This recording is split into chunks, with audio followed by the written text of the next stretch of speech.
Chat. Welcome, everybody. Yeah, so I understand there were some silence issues. That was weird. I could hear the music, but I guess y'all couldn't. So we'll look into what's up with that. Like, usually I don't hear it, but y'all do. So I don't know what's going on. Maybe some kind of output issue. So, welcome to another Healthy Gamer GG stream. My name is Alok Kanoja. Just a reminder that although I'm a psychiatrist, nothing we discuss on stream today is intended to be taken as medical advice. Everything is for educational or entertainment purposes only. If y'all have a concern or question, please go see a licensed professional and get yourself some help. Very true for today, because we're going to be talking about gambling. We're going to be talking about gambling, a little bit about gambling addiction, what's going on, what have we learned. So we're going to do a quick lecture on gambling, and then we're going to talk a little bit about some other topics that people are interested in, like self-esteem and kind of what I would call failure to launch. So if you're, let's say, like a young adult and you used to do well, but then something kind of happened and like you started to slough off friends, relationships, other people are kind of moving on and you're kind of feeling left behind, we're going to look into that phenomenon of failure to launch a little bit. So stick around for that stuff. A couple of other things. So first of all, I see we have a hype train running. So thank you all very much for all of the support that y'all give us. It helps us build resources, do research, things like that. Really supports a lot of the work that we do on stream. So thank you very much for all of your help. I'm immune to gambling addiction. Super Dark Void is saying, dope, can you spot me 300K real quick? Yeah, so I know. Okay, let's not dive into that yet. So before we get into that, so the other thing that I wanted to share with y'all is a lot of people have been asking about coaching and sort of wondering, okay, like, is coaching right for me? What can it do for me? So we're actually launching a new initiative today to make coaching more accessible. And that initiative is the first session on us. So what we've really seen in coaching is that once people sort of hit the 12-week mark, we see really, really good outcomes. So for example, we start to see improvements in sort of a sense of motivation, life purpose, things like that at about 8 weeks. But once we really hit 12 weeks, 16 weeks, things like that, really the 12-week mark seems to be the sweet spot in terms of optimal outcomes. So we tend to see things like reductions in depression and anxiety up to about 45%, so 25 to 45%. People will see a 58% increase in a sense of like purpose in life. People feel about 10 to 20% more motivated and able to do their goals. We also see improvements in things like social behaviors and EQ, which is what we sort of believe is the mechanism through which people start to make change in their life. So if y'all are interested in trying out coaching, the first session is on us. Please check it out, okay? So let's talk about gambling. So a lot of people have been asking me recently, Dr. K, what do you think about gambling on the internet? Dr. K, is it a problem? Dr. K, should Twitch ban gambling? Dr. K, what do you think? So I did what any self-respecting Harvard-trained psychiatrist would do. I said, I don't know. And then I proceeded to read about 300 pages of research articles about the topic. And what I discovered was very, very interesting. So I'd love to share that with y'all today. So the first thing that I want to point out is that I didn't just read psychological articles. The first thing that I sort of realized is that the business of gambling is getting very, very sophisticated. So I looked at articles from, for example, the Journal of Business Research about like how the gambling industry is like optimizing and thinking about customers. I also looked at the application of digital technology in the gambling industry. This is a paper out of Macau that was looking at research also discovers that benefits and values gained by the casino can be categorized in 3 dimensions. Value perceived by the customer, what's good for the customer. Value obtained from the customer, and value gained by the firm, right? So this is research that's designed for casino management, seeking to understand new potential business opportunities and future developments in digitalization. So what I realized is that people are getting really, really sophisticated about this. I also looked at things like the gambling market in Croatia. So this is the Institute of Public Finance that wrote a report about like what's going on with gambling in Croatia. I also actually read someone's thesis, like not the whole thing, not every page, because it's like 134 pages. But so this is really fascinating. So someone wrote a thesis about AI and corporate social responsibility in online gambling industry. And I love reading theses. I know that like they don't get a whole lot of traction, but I tend to find that they're very, very, very like excellently written. Some of the best stuff out there. And they also do a very good job of digging into the background on gambling. So I read a lot of different stuff. I also read a lot of like more medical stuff. So I looked into a lot of regulations and things like that. I basically looked at all these different dimensions of gambling and like, what does the research show? I also then did something really, really shocking, which is that I went and looked at what online gambling actually looks like. So we're going to take a quick look at that too. We're going to do that towards the end though, so that we can start to see a little bit about what's going on with online gambling. Why has it exploded in everyone's consciousness recently? I understand that there are some online gambling websites and whatnot that are paying particular people for like large chunks of money for sponsorships. And why are they doing that? What's going on? And I'd love to share kind of my journey of like learning about this problem with you. So this journey includes a couple of steps. The first thing that we're going to do is talk a little bit about how does society deal with gambling as a whole? So this is like kind of important to understand because this is where we're going to start with. So we have all kinds of addictive substances. So how do societies generally deal with addictive substances? Because there's a certain amount of freedom, there's a certain amount of regulation. We have to protect people, but people get to do what they want to. So we're going to start by just looking at what are like the general parameters that societies use to deal with addictions. We're going to then look a little bit at gambling addiction. So then we're going to dive into a little bit about, okay, so if there's been a growth of gambling on the internet, what impact is that actually having? Is it actually hurting people? Because everyone says, oh, gambling addiction is bad. Like clearly addictions are bad, right? But is the problem the same that it used to be, let's say 30 years ago, 40 years ago, 50 years ago? And if the problem isn't the same, then what changes do we actually see on a psychological level on, what's going on? Then what we're going to do is once we sort of look at the impact of gambling, then what we're going to do is start to look at actually how the brains of adolescents, young adults are different and what could be responsible for some of the other changes. So we're going to dive into a little bit of psychology and just a touch of neuroscience about how gambling interfaces with like a human mind and a human brain. And the last thing that we're going to do is actually look at a couple of instances of like online gambling stuff. And I think what we'll discover is going to be really interesting because what we'll see is that the regulatory frameworks that society puts together have difficulty translating. And I think once we actually see what online gambling looks like, everything else that we've explored in terms of regulatory frameworks, in terms of changes to mental health and outcomes and what's going on with kids, in terms of psychology, well, everything will make sense because a picture is worth 1,000 words and all you have to do is just look at what gambling looks like on the internet, and then suddenly I think everything will make sense. That's what it actually was for me. And for the record, the journey that I'm walking y'all through is exactly the journey that I took myself. So I did not watch a single gambling stream or YouTube video or anything until the very end. And then I saw that and I was like, oh crap, everything makes sense. So let's start with how does society deal with addiction? So we know that some substances are addictive, right? So we can look at alcohol, we can look at caffeine, we can look at marijuana. We also know that there are behavioral addictions. So it's not just substances, but things like sex, pornography, gambling. These are all addictions. And so generally speaking, when we have something that some human beings like to do that can be harmful to society, there's a tension that emerges between people who are pro that behavior and people who have been hurt from that behavior. So a really good example of this is if you look at like the cigarette industry, the nicotine industry, what they did, and even now what they continue to do, is make lots of claims that this is not as harmful as everyone thinks it is. It's totally okay.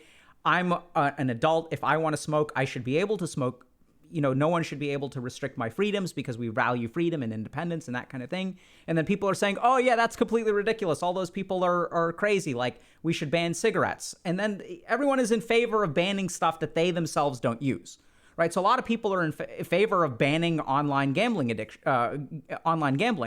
which makes a lot of sense. I'm not saying that that's a bad idea, but I think the key thing to remember about any kind of let's ban something that's harmful to society is everyone wants to ban the thing that they themselves don't use in a healthy manner, right? So like alcohol, for example, or even caffeine is addictive. Alcohol causes all kinds of problems. But for some reason, like, we don't have a widespread call for banning alcohol, or maybe we do. Who knows? Okay? So I'm just sort of saying that, like, it's a kind of a tricky issue. And so then what ends up happening over time is we have a collection of different tensions. And then what society ends up doing is instituting some set of regulations. So this is where scientists will study stuff. They'll talk to policymakers.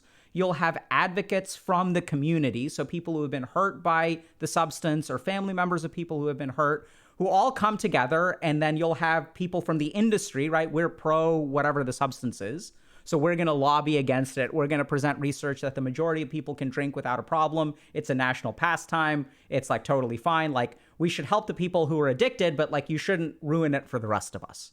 So all of this tension ends up happening, and then at some point you get some kind of like consensus, where generally speaking, what society does is tries to educate people about the harms. Okay, this is number one. So first thing that we want to do is we want to inform people, right? So that they can make an informed choice. You should know what you're getting into. And we can't rely on the industry to actually like inform people accurately. This is a big learning that we have. So what we have to do as the government or as the people or as like public health educational groups, right? So we kind of fall into that latter category where we're going to try to educate people.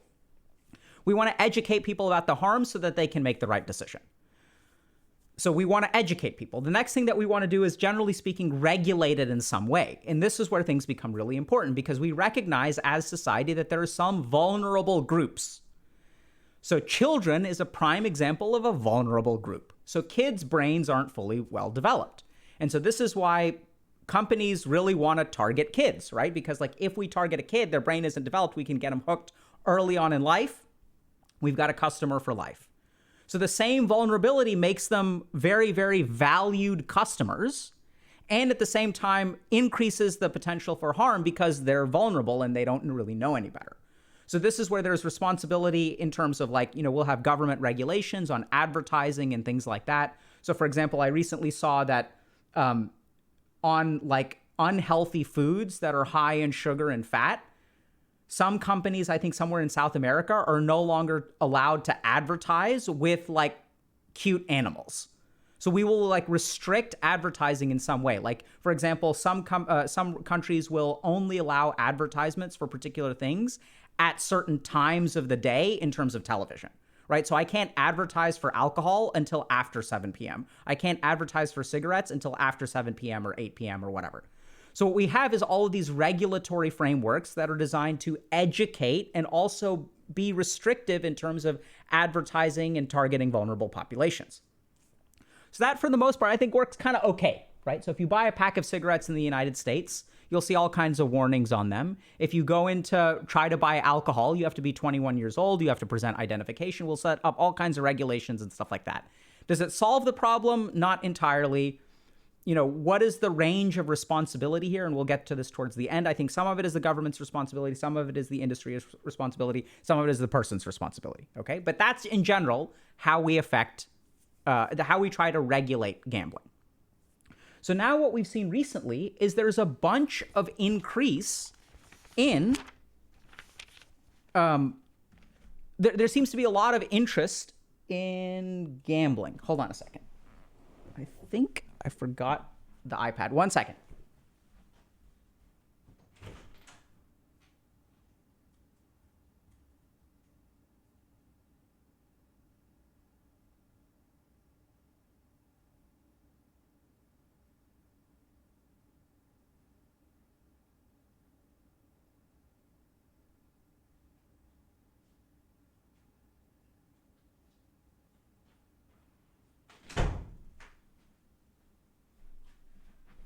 Okay, so recently there's been a ton of interest in gambling, right? And so the next question that, and like all people are calling for, gambling to be banned and be restricted and people be canceled and whatnot. And for the record, Nowhere during any of this talk am I intending to criticize any particular person. So if that happens, it's completely coincidental. We're going to skirt pretty close because, as I show you towards the end, I just did a simple search for betting stream, and so some things came up, so there are particular faces. I'm not criticizing those people. That's just what showed up in the search. And so what I'm really trying to do is just share information, okay? So let's understand a little bit about, as people are getting concerned, like, oh my God, like we should ban gambling. Like, should we? Like, what's the impact of gambling? Like, what's going on? Is this really harmful or not harmful? Like, you know, what do we know? So a couple of really interesting things. So the first is that between 2016 and 2019, over a 3-year time span, the number of adolescents, I think this is aged 11 to 19, who are addicted to gambling, have pathological gambling, is increased by 400%. So in 3 years, we've seen a quadrupling of adolescents addicted to gambling. That's between 2016 and 2019. This is pre-pandemic. And all the research suggests that pandemics have made online addictions worse.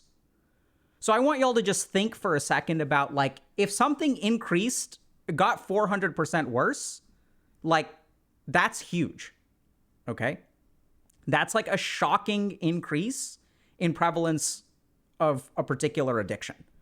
Like, if suddenly 400% more people were addicted to alcohol, the rate is 6%, by the way, for alcohol, jump to 24%, like, that would be staggering. Like, the number of, like, you know, drunk driving deaths and, like, people, like, having accidents and stuff, like, it would be, like, COVID level, the world is coming to an end way, okay? We'll talk about what the actual number is in a second.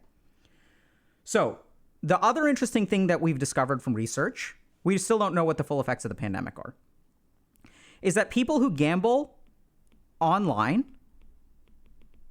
are between 1.5x to 3.2x more likely to be addicted.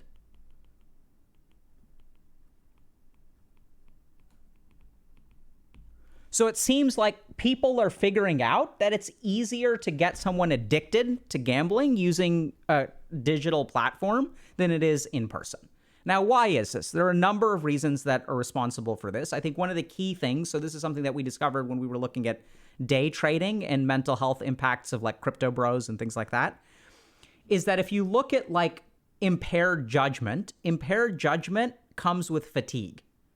And so being able to make financial transactions at 3 a.m. when you've been, like, browsing the internet for 4 hours, you're much more likely to make worse decisions at 3 a.m., right? So we'll text, like, people, like, stupid things at 3 a.m. because we're fatigued. And when we're fatigued, our frontal lobes don't function as well. And we'll get to the frontal lobes later in the lecture. And when our frontal lobes don't function as well, like, we make poorer decisions. So we tend to see is that online gambling, when I can do it from the convenience of my own home, when I can do it when I'm emotionally upset, when I can do it to numb myself, like, it just makes it so much easier to get addicted. Next thing to consider is that, so one study, for example, found that if you look at 15 to 7-year-olds, 25% of them engage in some kind of gambling behavior. I forget, this may be in Spain or something. I don't remember exactly where this is from. So this doesn't mean that they're addicted. This just means that 1 out of 4 kids between the ages of 15 and 17 will engage in some kind of gambling behavior. The number of people who are addicted, we're not really sure when it comes to adolescents. The number absolutely is probably quite small. I'd guess it's somewhere between 3 and 5%. This number may have grown during the pandemic, but we're sort of seeing that, like, gambling is getting way worse. Now, if you talk to people who gamble, what do you discover? So if you talk to adolescents who gamble, you discover a couple of interesting things. The first is that 75% of them gamble because it's trendy. I think this is a study out of Hong Kong that came to this statistic, right? They do it because it's cool. That's been, like, we'll go more into that, but, like, adolescents do it because it's cool. Another interesting thing, so 41 to 54% of kids believe that gambling is safe. They're not really aware of dangers of gambling. So now we see something, like, really interesting, right? So, like, so if I ask people who smoke cigarettes, if I ask 100 people, are cigarettes harmful? I'm pretty sure most of them will be able to say, yeah, they're harmful. If I ask a kid, are cigarettes harmful? They're less likely to say, yes, they're harmful, right? But they sort of even acknowledge, like, they're like, yeah, like, it's not going to hurt me, but vaguely it's harmful. So 41 to 54% of adolescents don't believe there's any harm in gambling. So they believe it to be safe. So I think now we're starting to see something really, really interesting, right? Which is that, like, there's a group of people who, and we'll get to family permissiveness. So the other question that people may ask is, like, where are the kids getting money? A lot of them will spend their allowance. A lot of them will actually, about 40% of kids who gamble online do so with parental awareness. Okay, so, like, that's shocking. Like, this isn't just everything is behind. The majority of people are doing it behind their parents' back, but they have some access to funds. They start to get addicted. They play with small amounts, and then things get worse over time. The last thing that I want to point out, so people are saying, like, okay, so they're addicted, but what are the consequences of addiction? So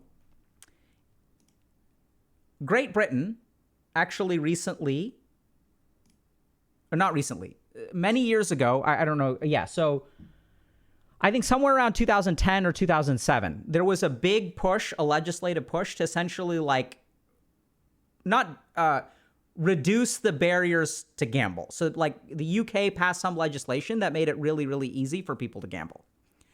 And what we discovered is that since 2010, suicide has been going up. And this is shocking.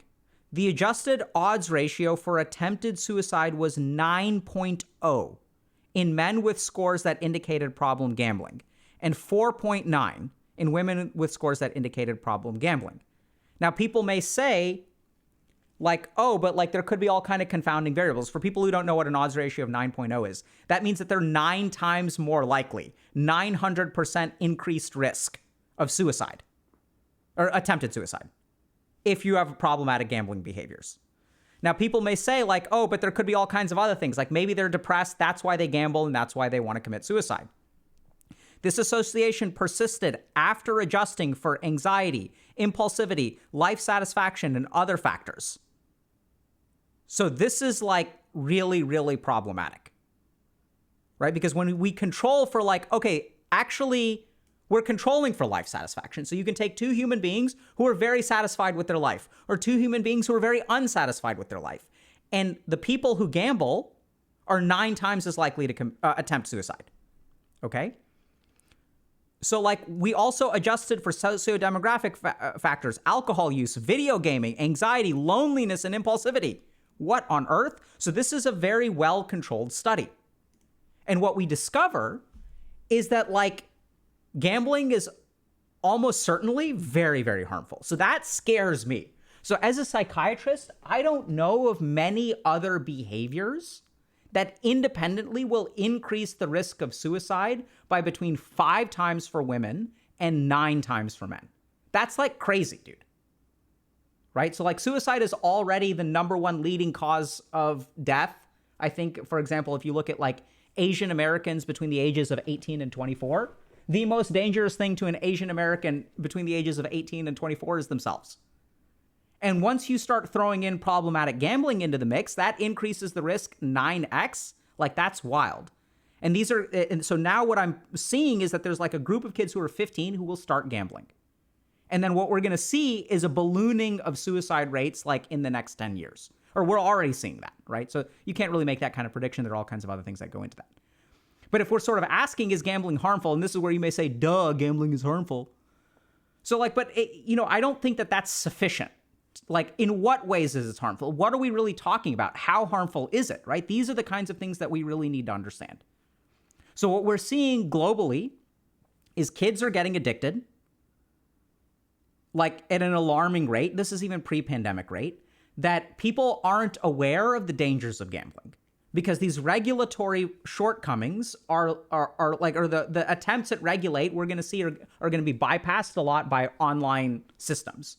And so I think part of the reason that we're seeing so much push for online gambling is because as these online gambling companies use things like customer evaluations, AI-based algorithms to, like, engage with customers, and as they use all these sophisticated digital tools, they're realizing there's a ton of money to be made. And that money will predominantly, probably, I'm guessing, be made on the backs of adolescents, and they're making a long-term bet about like where things are going to be 3 to 5 years from now. Okay? So the next thing, let's talk a little bit about why do people get addicted to gambling? Okay? So let's talk a little bit about gambling psychology.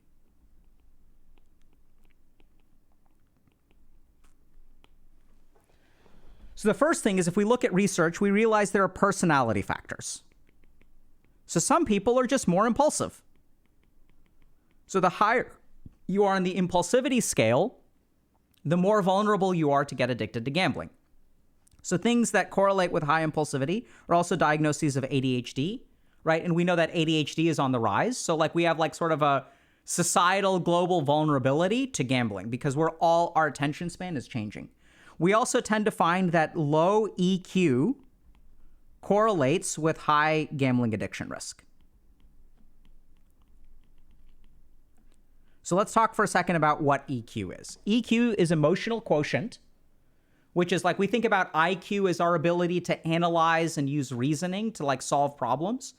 EQ is about awareness of emotions, awareness of what I'm feeling, and then like also like empathy with other people. So EQ domains include like social relationships, ability to empathize with people, awareness of your own emotions, the ability to regulate your own emotions, and the ability to not let your emotions control you.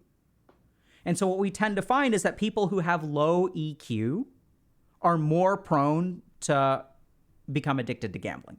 And why is this? So what this looks like, if you're kind of wondering, is that if I'm not aware of what I'm feeling, I finish work one day and I just don't feel good. Like, I don't know why I don't feel good. I don't know in what way I don't feel good. Just like, I feel like I need to have fun. I'm tired of this. I need to feel better. And so like, once I start gambling, it's like, yeah, like, let's win. Let's go, baby. Let's go. And I don't really understand what's kind of going on. I'm sort of a little bit impulsive.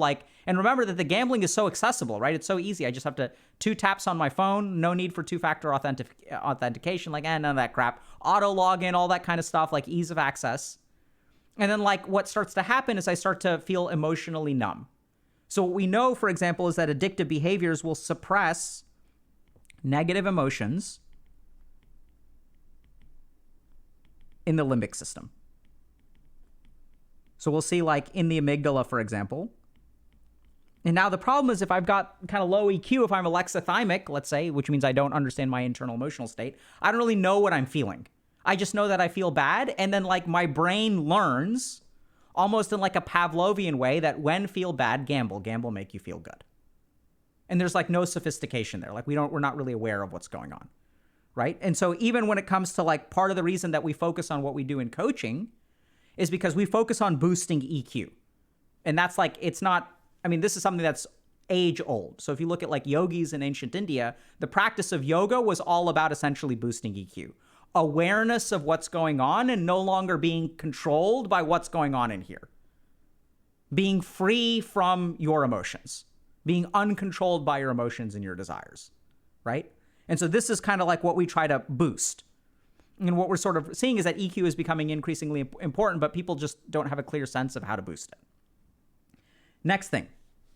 So especially with kids, there's altered risk perception. So kids tend to think they're invincible. And remember earlier we said that only 41 to 54% of kids think gambling is safe.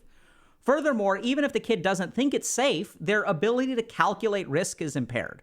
This is what makes them kids. So our ability to calculate risk primarily comes from the frontal lobes.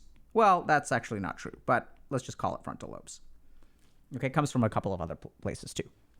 And if we look at what's the difference between a 5-year-old, a 15-year-old, a 25-year-old, and a 35-year-old, we say that maturity increases this way, right? Even though a 25-year-old and a 35-year-old are both adults, on average, a 35-year-old is more mature than a 25-year-old. And what does that maturity encompass? When we use the word mature, what do we mean? We mean the ability to calculate risks, control impulses, delay gratification. But what we tend to see is that people who fall victim to gambling tend to have a poor risk perception. And this isn't just kids, right? So if you look at there are all kinds of other cognitive biases. So we'll get to the next one, which is the illusion of control. Right? So human beings have a cognitive bias that I'm above average. Even if it happens to other people, it's not going to happen to me. And this is why people play the lottery. Everyone knows that statistically, the lottery is a losing game. The thing is, it's a losing game for the average noob. But for an expert like me, I can win because I'm above average. So there's this perception of illusion of control. And if you talk to kids especially, they think they can control the dice and the cards and whatever the algorithms are more than other people can. It's not rational at all, but this is something that all human beings have that's worse in kids. Everyone thinks, I figured out the formula. You gotta blow twice on the dice, shake them once, have your the person next to you blow, and then throw the dice. Oh no, I blew once and I asked them to blow twice. Does that improve the result? So as human beings, we try to generate patterns to make meaning of stuff, right? And so we'll do that with gambling as well. When we win $1 million, when we win the jackpot, okay, my brain is that was a great result. Let's try to figure out how that happened. And then we start to piece together all kinds of stuff and we create this illusion of control. So the next thing that we sort of realize when it comes to not just gambling psychology, but why people get addicted to gambling, especially kids, is there's permissive parenting. So this is where everyone's the platforms need to do something about it. I may get some flack for what I'm about to say, but I'd say that if your kid is addicted to gambling, the first responsibility lies with the parent. I think if your strategy as a parent is to have Amazon or Google provide a substitute for good parenting, it's not going to end well. Now, there's a counterpoint to this, which is that the battle that parents have to fight is increasingly uphill and increasingly impossible. I hate to break it to y'all, but parents cannot independently compete with this. When gambling companies start to use, or video game companies start to use AI and statistics like this to get your kid addicted, and you'll even have content creators or casinos or whatever that are leveraging millions or billions of dollars to get your kid addicted, as a parent, you are SOL. You need help. And that's what we see, right? So remember, at the top of the discussion, we talked about how does society deal with gambling? I mean, not gambling, but just addictions. And we tend to find is that a parent is necessary, but insufficient to deal with the problem on their own. And this is what I find a little bit frustrating about the internet, is that the internet loves to blame a particular thing. It's it's this person's fault or this platform's fault. Whereas I don't know how to say this, the more that you learn about medicine in the world, things are multifactorial. It's not just one person's fault. Is that person a part of the problem? Maybe. Probably. But it's not that one person's fault. And then what we do to deal with the righteousness of ourselves is we let's cancel this asshole. Screw this guy. And then we feel good about it. And then what happens? Someone else pops up. It's a systemic issue. Should individuals be held accountable? Sure. We're not against accountability for individuals, but let's offer comprehensive solutions to complex problems. And a big part of this is, honestly, it's parenting. Even in our coaching program, what we find, this is why we work with parents, is that we'll see a 30% improvement in alliance between parents and kids. And we'll also see a 22% improvement in social engagement. So there are ways, and we'll talk about this more today, but the job of becoming a parent is becoming more and more difficult. And at the same time, we can't stop parenting just because it's getting harder. Okay? So permissive parenting is a huge part of it. So the other factors here are things like peer pressure. This is big, right? So it's trendy, it's cool. This is another reason why kids do it. The other thing that we sort of know is it also depends on advertising.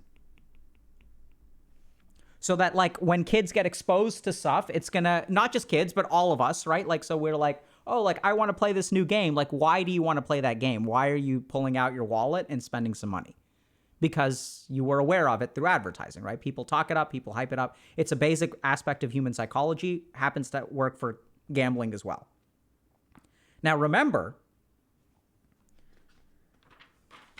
that how does society deal with this, right? Because here are all the vulnerabilities. So society does a couple of things. Society educates the public, restricts advertising, and then regulates access. It does a lot of other things as well, which we'll get into more detail. But this is how we've essentially dealt with gambling in the past, right? So we've said, okay, you can't advertise, you can't enter a casino unless you're 21. And I think the final part of this that's actually really challenging is that the frameworks that we've used to regulate gambling and other forms of addictions are now falling short in the digital age. It's not just that we're more impulsive late at night when we're fatigued and we make bad financial decisions. It's that all of our regulations are easy to bypass on the internet. And like, we just haven't really kept up. So let's like just take a couple of examples. So let's look at the age restriction, right? So it's like, it's hard to be an 11-year-old kid, walk into a casino and start playing.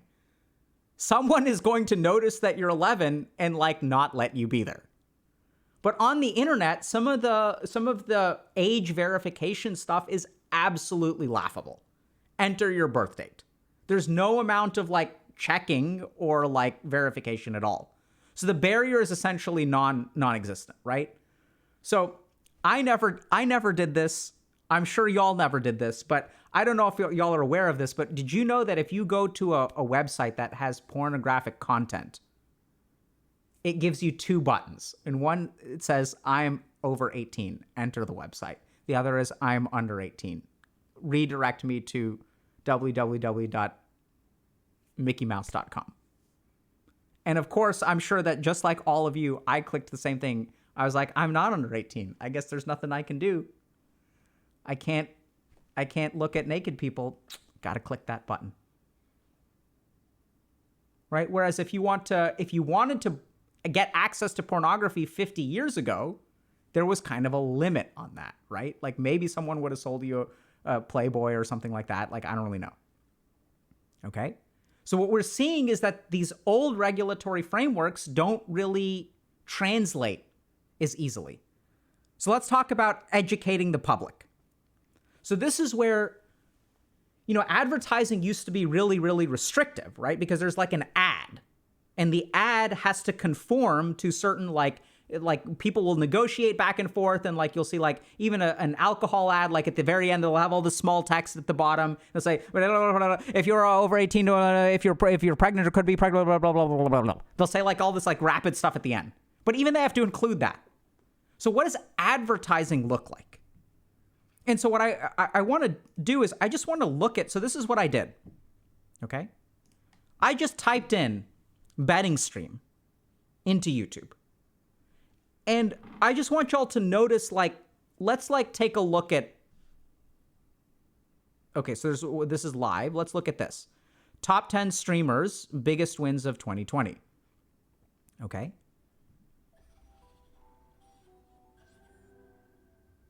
Casino ground streaming community. So the first thing is like, is there any warning? Is there any age restriction? These are the things that we traditionally use to regulate stuff, right? Is there any warning about dangers? Right? So then what happens is like this person is doing this, right? It's 10 biggest wins of 2020.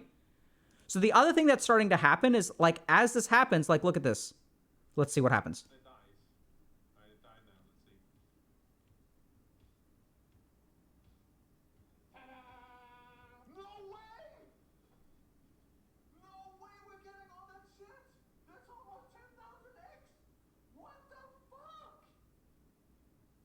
Right? So now, like, what have we learned? So I want you to put imagine you're a 13-year-old kid. Maybe you are a 13-year-old kid. What have you learned from this? What do I think about gambling? Oh, wow. Okay, so like maybe that was a one-off. Right?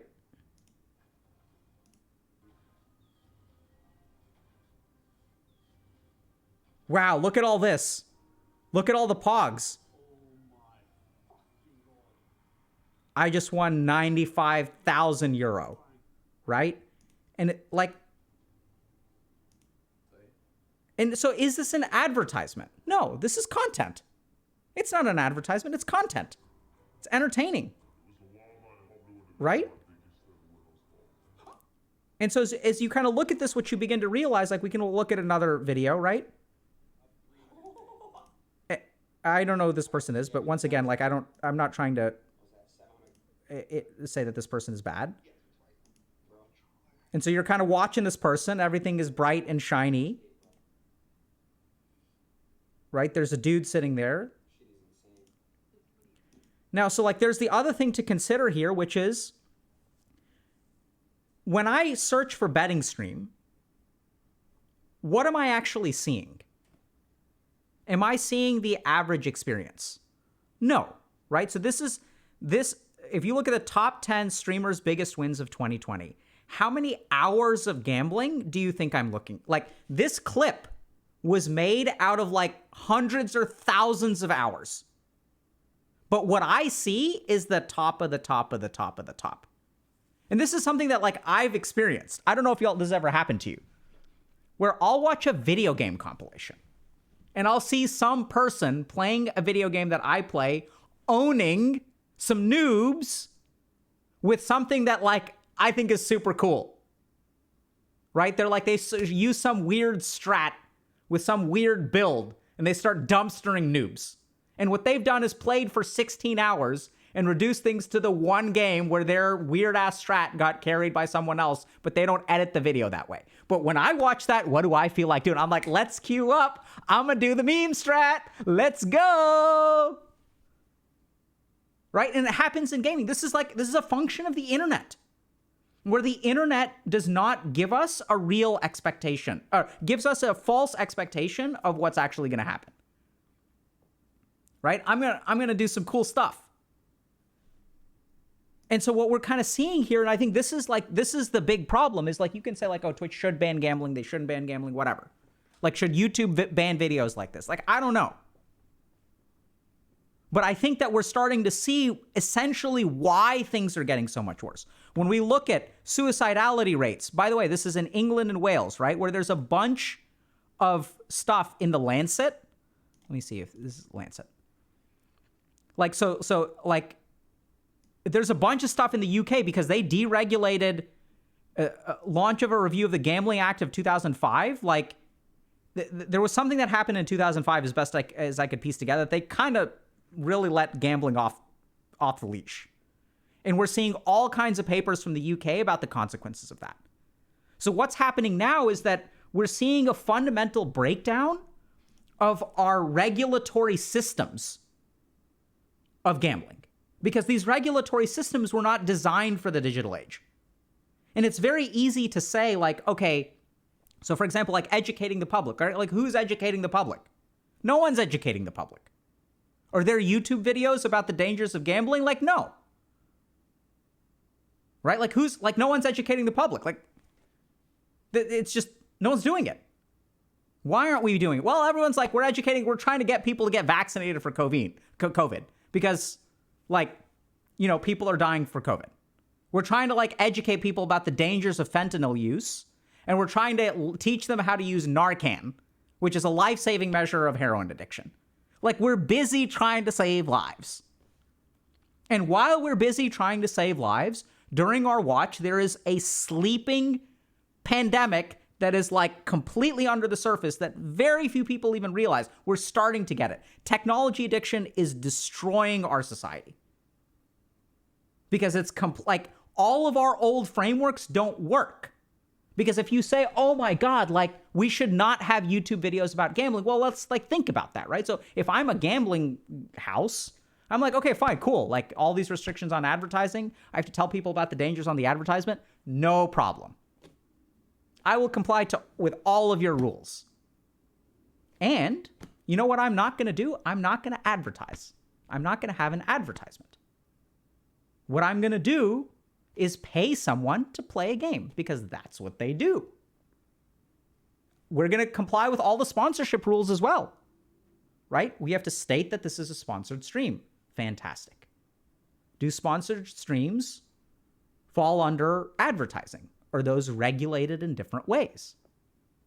And this is where it's really easy to say, like, oh, okay, the platform needs to do better. The platform needs to take care of it. So, like, let's just think through that. So this is something that personally frustrates me a lot, is I see a lot of people hurling criticisms. But oftentimes when we hurl criticisms, it's like all Dunning-Kruger, and we don't really know what we're talking about. Feels like the right answer.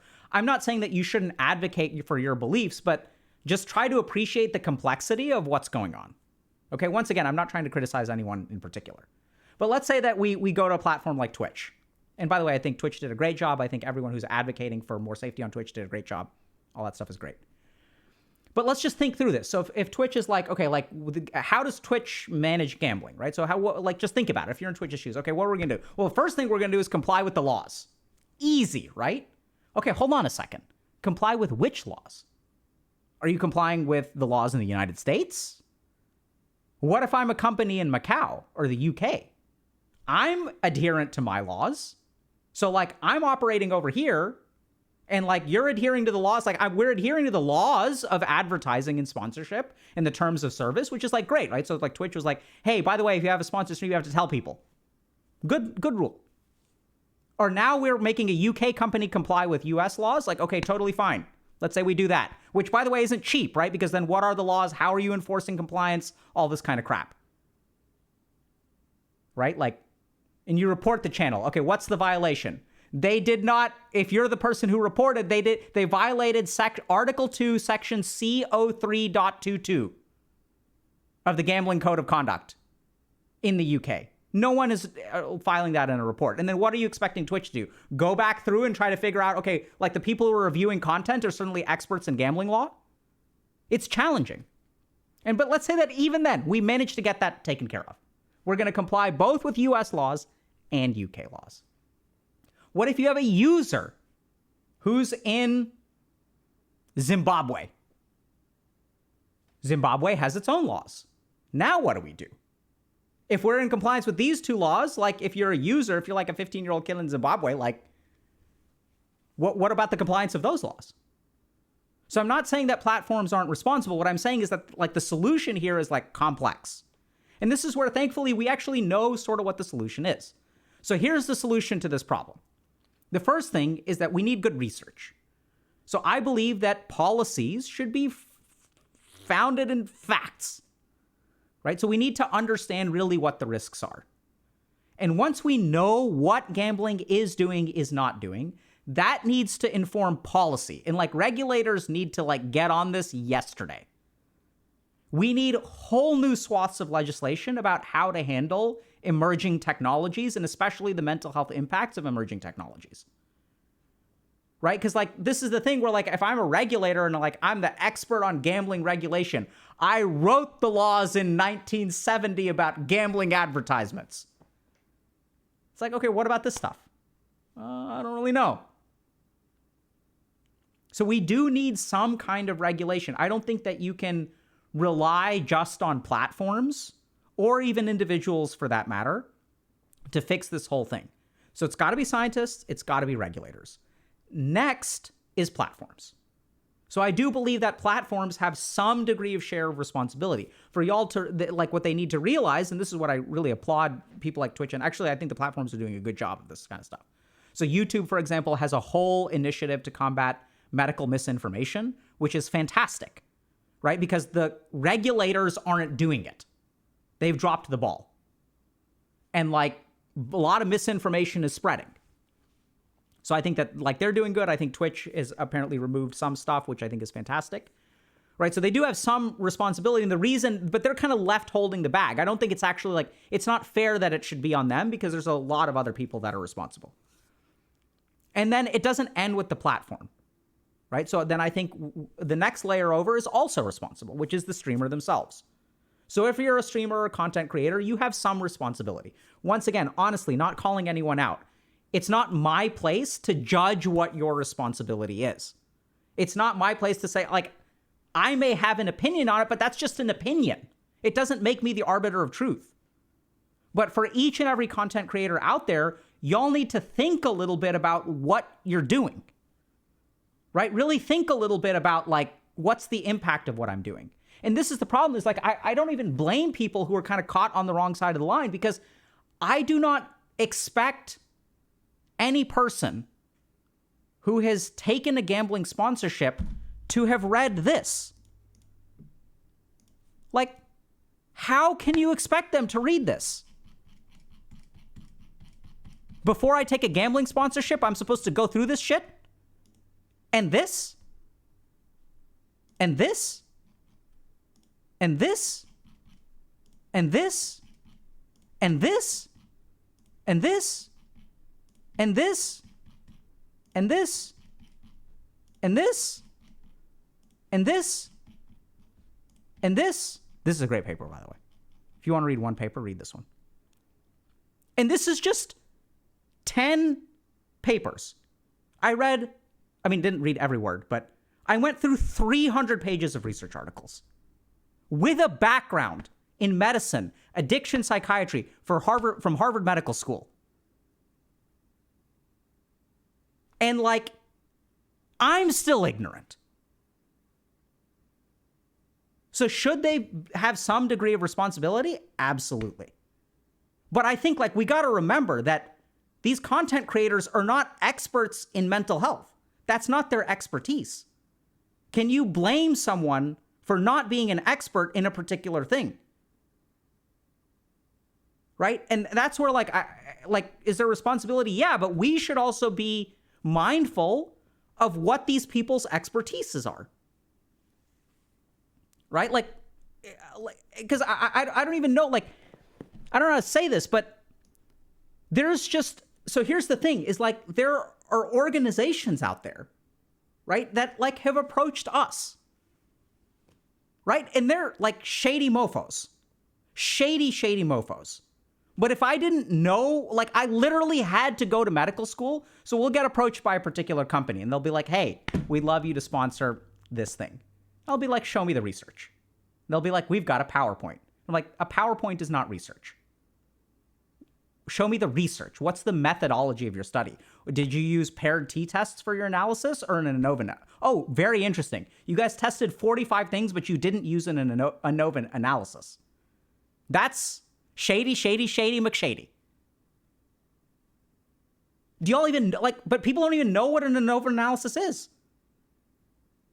And even then, even with all of our expertise, eventually someone is going to trick us too. Because we are not omniscient. And neither are other streamers. So is there some degree of responsibility? Yeah. But also, what do you expect them to know?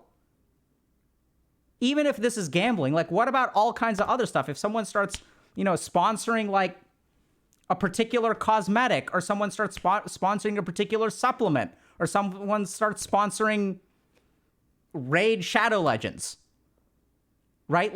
What's the expectation of expertise by a streamer?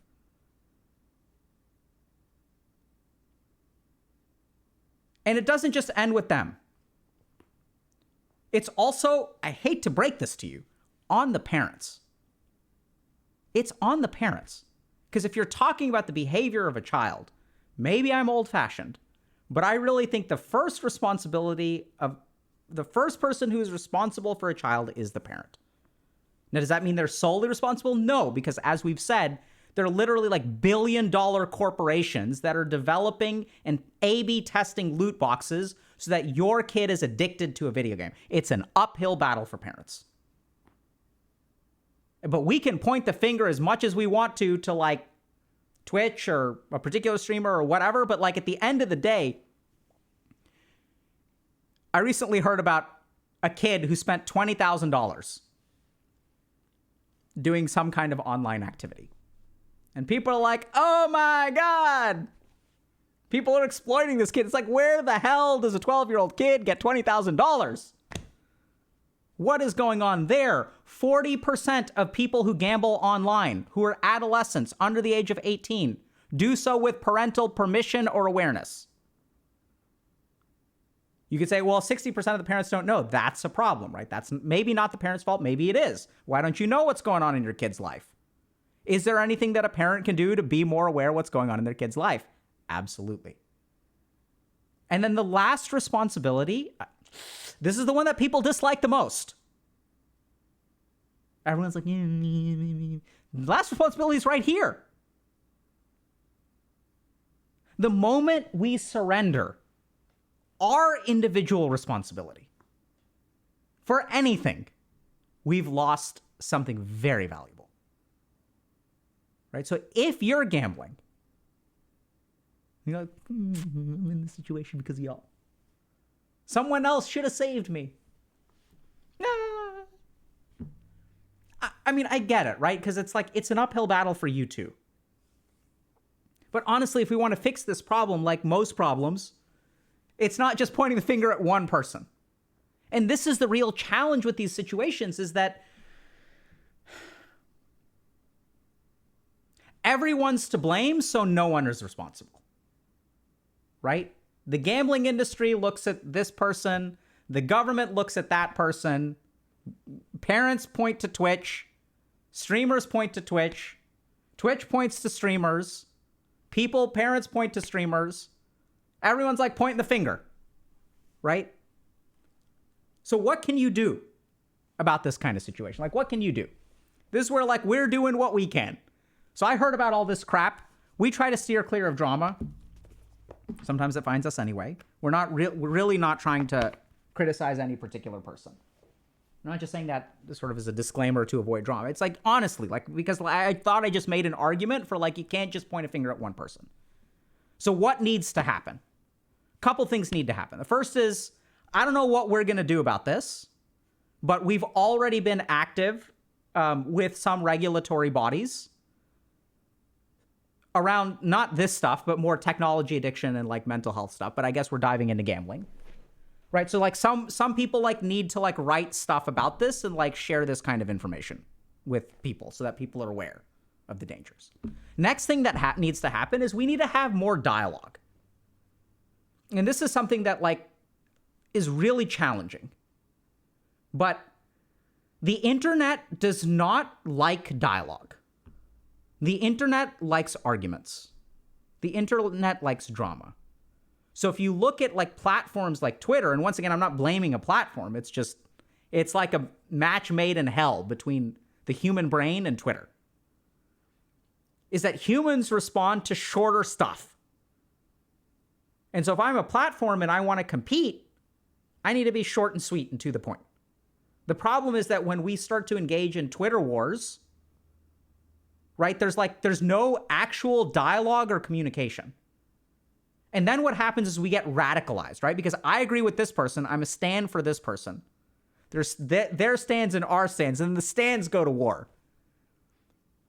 And like when stands collide, like I don't think anyone learns anything. So something needs to change in terms of like dialogue and conflict resolution. And this is where like we've been thinking about this. I don't know what to do about this, except just like if people are having difficulty communicating, like we can moderate a discussion. And this is kind of like, it's not couples counseling, but we're going to use principles from those kinds of things as well as, but it's not fair because like we use that in mediation training, for example, right? So there's like, there's skills of communication, which we don't know how to have a dialogue anymore. All we know how to do is like fight with each other. And why do we select for that? It's because that's what we as the audience love. Right? I've spent more time on LSF in the last 24 hours than I have in the last year. And I'm not blaming LSF. Right? But there's something basic about the human mind, and we love this stuff. Oh my God, it's like I woke up this morning. I'm like, I'm trying to not use my cell phone for 30 minutes, but let's figure out what's going on. What happened? right? And I spent like 15 to 20 minutes on LSF. And it's like, we can't blame LSF. We can't blame the streamers because we're the ones that created them. We are the ones that choose what to upvote. Right? And I think in a lot of ways, LSF is really, really fantastic. I think they're doing awesome work because they're raising awareness of the issue. We would not be making this video unless this was such a big thing. By them raising awareness of the issue, we are making this video. And in some tiny, tiny way, we hope that someone will learn something from this. That a parent will look at this and be like, okay, maybe I should like ask my kid. Like if you're a parent and you're watching this, just friggin' ask your kid if they gamble online. Just ask them. If one person watches this and one parent asks a kid, if you were a kid and you gamble online, tell your parent. And if that heals one thing and deviates one child off of the path of a 5 to 9x increase in suicide risk, we have done awesome. And in the same way that there's a sharing of responsibility for the failure, there's a sharing of the responsibility for the success. So is this Dr. K's success? No. Do I own a piece of it? Absolutely. But it is also every streamer's success as well, because they're the ones that raised awareness of the issue. It's also LSF's success. It's also Twitch's success. It's also your success, because y'all are the fuckers that upvoted the stuff on LSF. And this is what we have to do. We have to start using these online tools that some companies are using to bypass all kinds of safeguards, get rich at the expense of us killing ourselves. We have to use those same weapons in the opposite direction to raise awareness. If you are a person or a streamer who has an issue, please share your opinion. Please let us know what you think is wrong. And also, try to do so in a constructive way. Because the way that we engage in dialogue, when people are fucking calling each other out, right and left and center, do you think the person that you're calling out is like listening? Now what we do is we try to bully people into submission. Right? It's like if the public outcry, which by the way is sometimes easily manipulated, maybe, if the public outcry rises to a particular level, then like people will respond. But like that's not a sustainable or healthy, like bullying people into submission. It's like the internet has become one giant dysfunctional family.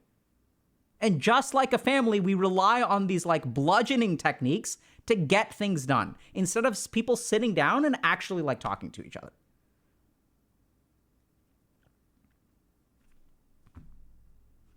So I don't know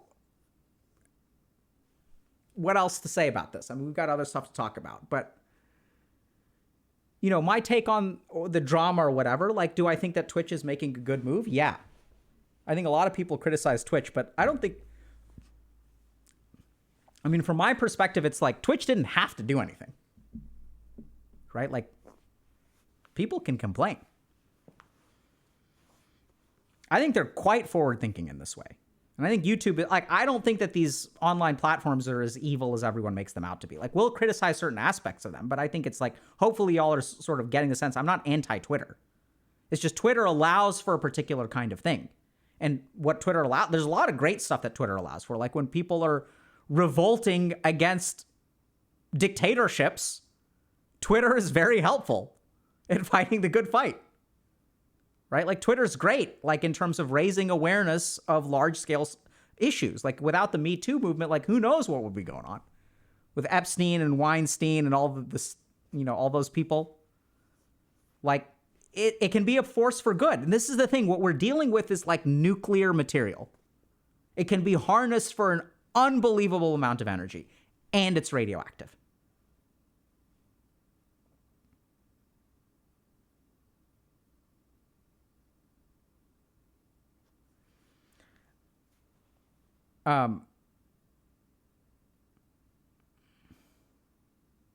I did see your question, Triforce. I will address it later. We're going to talk a lot about self-esteem today.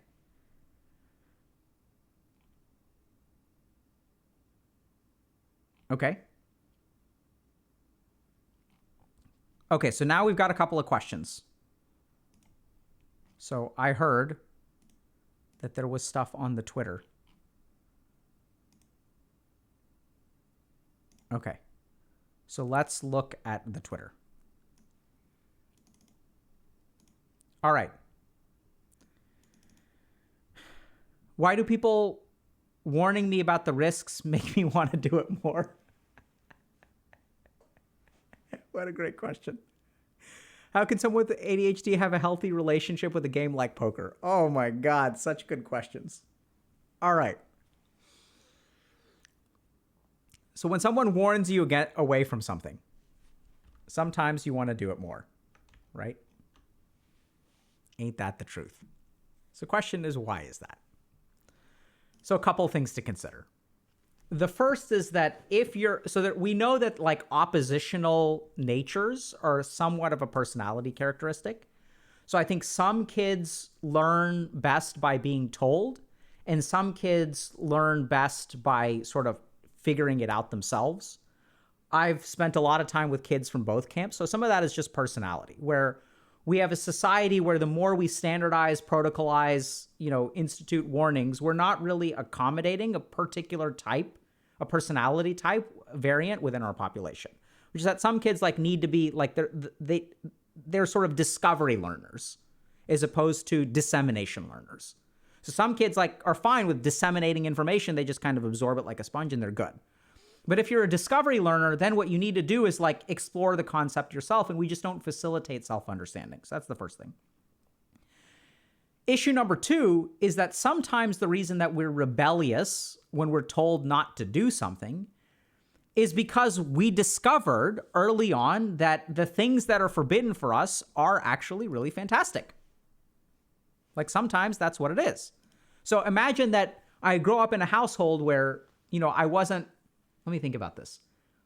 So I wasn't like allowed to drink, let's say, Coke, right? All the other kids get to have Coke and all the other kids get to play video games. I don't get to play video games. I don't get to have Coke.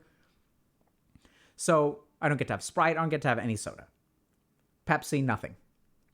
And so like when I go to my friend's house and I have a soda and I get to play video games, I'm like, wow, this is really amazing. I love this stuff. So some of us then learn what's the lesson that child learns. The child learns that, oh, the stuff that is restricted to me is like actually fantastic. And so once you learn that, if you've been raised in a very restrictive household, then you're going to have some programming or conditioning to run into the direction of what you've been warned away against. Right? So I think those are two really, really, really key things to think about. If you want to understand why do I gravitate towards things that are forbidden, you have to explore your own experience with things that are forbidden and try to figure out like, where did this attraction to the forbidden thing come from? And recognize that a certain amount of it may be personality. Second question was, how can someone with ADHD have a healthy relationship with a game like poker? The answer is, honestly, it's hard. So what we know from research on ADHD is that people with ADHD are, first of all, more vulnerable to addictions in general compared to the population. There's a whole video about that in Dr. K's Guide to ADHD and Doing Stuff. Breaks down, if you look at how the brains of people with ADHD are different, what you find is there's some neuroscience changes, some changes in capacities, like higher amount of impulsivity, less amount of delayed gratification, difficulty executing and planning tasks, a tendency to procrastinate. These are vulnerabilities of the ADHD brain. And what you find is along comes an addiction, and they're like, hey, I see that you're highly impulsive and have trouble delaying gratification. You're now my new best friend. Let's go. Let's go party. Let's have a great, great time. And so it's almost like ADHD is like, gives you a debuff that makes you vulnerable to addiction. So if you've got ADHD and you're playing video games or gambling or stuff like that, just recognize that it's going to be an uphill battle for you compared to a neurotypical person. And I think there's like strong enough evidence for me to be able to make that generalization. Not saying that people with ADHD can't conquer addictions, or not everyone is prone to addiction. But if we look at populations of people, if we take 1,000 people with ADHD and 1,000 people who are neurotypical, what we'll find is that the amount of addiction in the ADHD population will be higher than the neurotypical population. It's just how it is.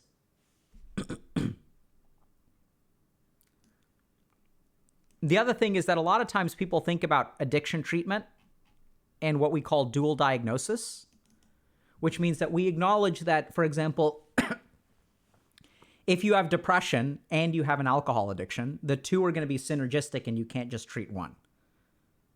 So why do I drink? I drink to cope. So I can become sober, but if my depression is untreated and I become depressed, I'm going to need the alcohol to cope with the depression. The flip side is, even if I start, let's say, medication or treatment for depression, I can deal with that depression. But if I keep drinking, the alcohol will have a neurological effect on my mood and predispose me to depression. You can even get something called a substance-induced mood disorder. So like alcohol can in and of itself cause a depressive episode. So generally speaking, when we think about dual diagnosis, we think about mood disorders and addictions. We don't think about ADHD and addictions. So oftentimes that's something that's very, very important. You have to treat the ADHD and the addiction simultaneously.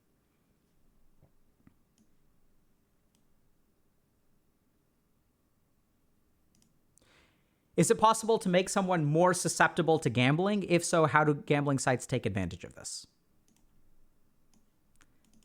Yeah, it's absolutely possible to make someone more susceptible to gambling. So if we go back to the psychology of how people get into gambling, remember we discussed a lot of different things: impulsivity, impaired risk calculations, illusion of control, right? So I don't calculate the costs well enough. I believe I can affect change, right? There's also aspects of peer pressure and advertising. And if trendy, our brains are vulnerable to what's trendy. So how do gambling sites take advantage of this? Really simple. This is how. Right? Wow, you win $1 million. Look at all these people winning. $69,000 winning and 18-cent loss. Right? Top 10 streamers' biggest wins of 2020. Casino grounds. Ooh. How do they take advantage of it? This is how they take advantage of it. They create a culture. They create a system where big streamers get to win. That's all they do. Just big streamers get to win. The rest will handle itself. Things will get clipped, things will get shipped, things will get shared, things will get edited. And it'll increase the illusion of your control. It'll impair your ability to accurately predict what will happen if you spend $100 on these sites. They'll do all these things automatically. Right? Is it even advertising? No, it's not an advertisement. They're not paying for an advertisement. They're completely in compliance with all the laws. How can we fault them? They're not doing anything wrong. This is the law. I'm like a business that's operating well within the limit of the law. I'm not doing anything illegal. That's the standard, right? Is that as a corporation, I shouldn't do anything illegal. Great. I'm adhering to that standard.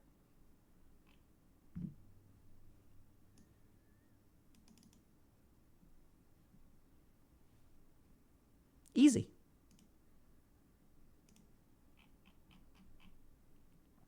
Do loot boxes and gotcha systems count as gambling in an addiction standpoint? Why are some people can't control themselves while others can stop whenever they want? Great questions. So let's talk about loot boxes. So loot boxes are this beautiful, beautiful gray area, right? And I don't, in a sense, I don't even, there's a part of me that doesn't really fault game developers for loot boxes, because loot boxes are a natural evolution of mechanics that 100% used to be okay.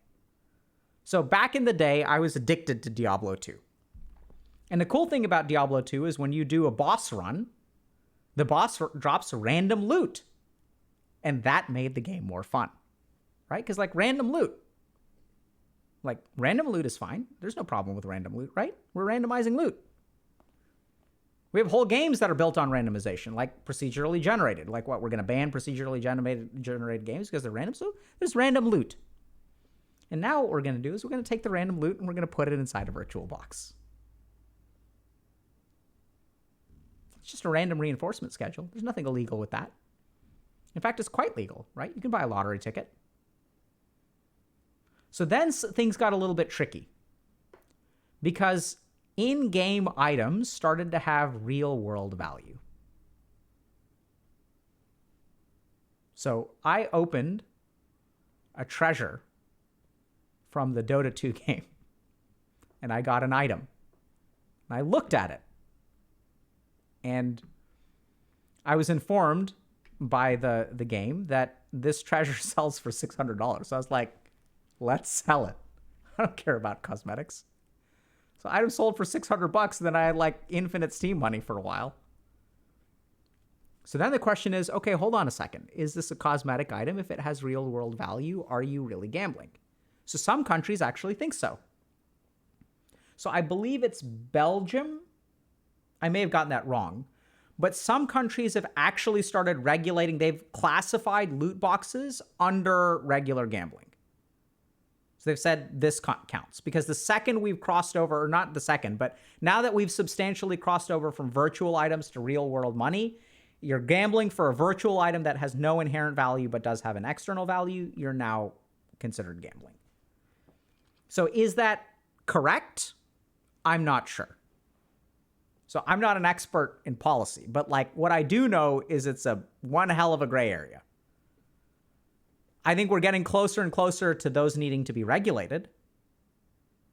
But where is the dividing line on that? Like, you're welcome to have an opinion. I'm sure anyone out there has an opinion. I don't know that your opinion is right. Does that make sense? Because like then, okay, so like let's just do the math. So if I can sell an item on eBay in a video game, and someone is willing to buy it, and it's not found in a loot box, but it drops from a boss, does that make, and the boss has a random loot table, does that mean that bosses and video games that have bosses with random loot tables should be regulated as gambling?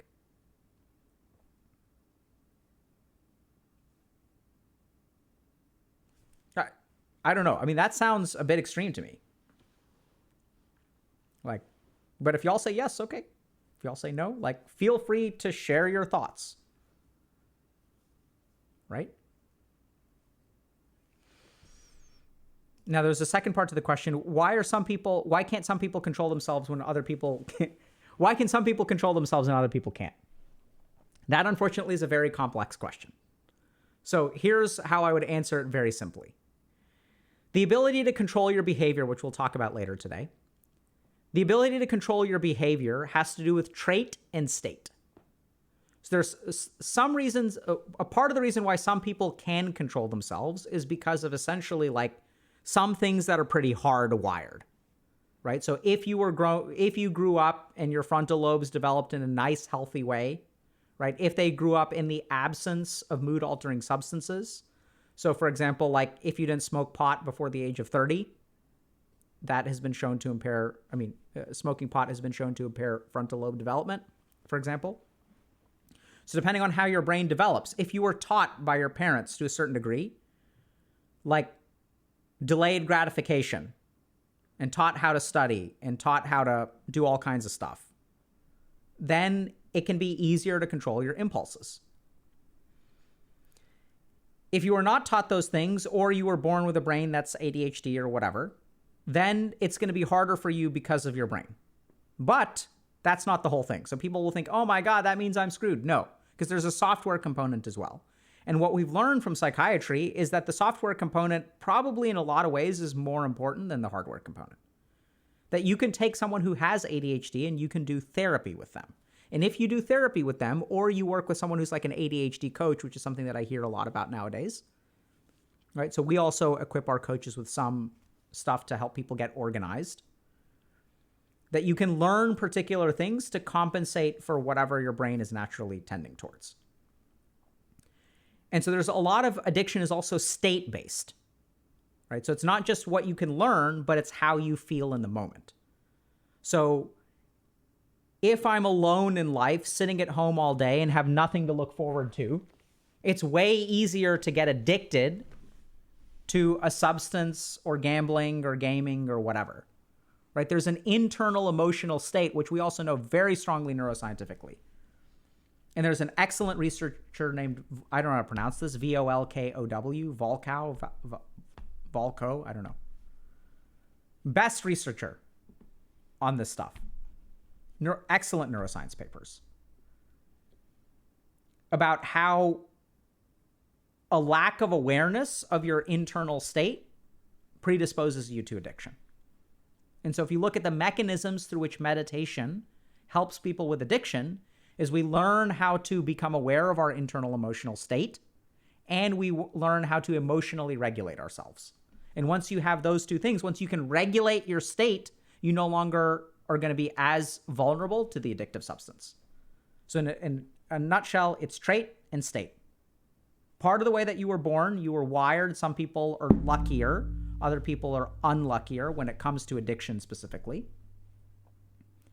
And then some people are more vulnerable because of their circumstances or even how they're feeling moment to moment.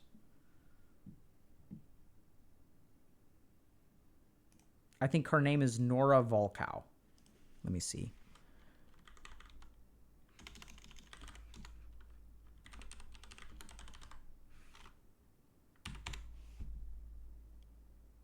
Yeah. So if we look at, if y'all want to see, I'm sure this is, I don't know if this is the right paper, but this is the right person. Yep. Great paper. This is a fantastic paper. I think it's, let's see, PDF? Nope. Okay, Lancet Psychiatry is not in the public domain. But like, fantastic. Fantastic. Okay.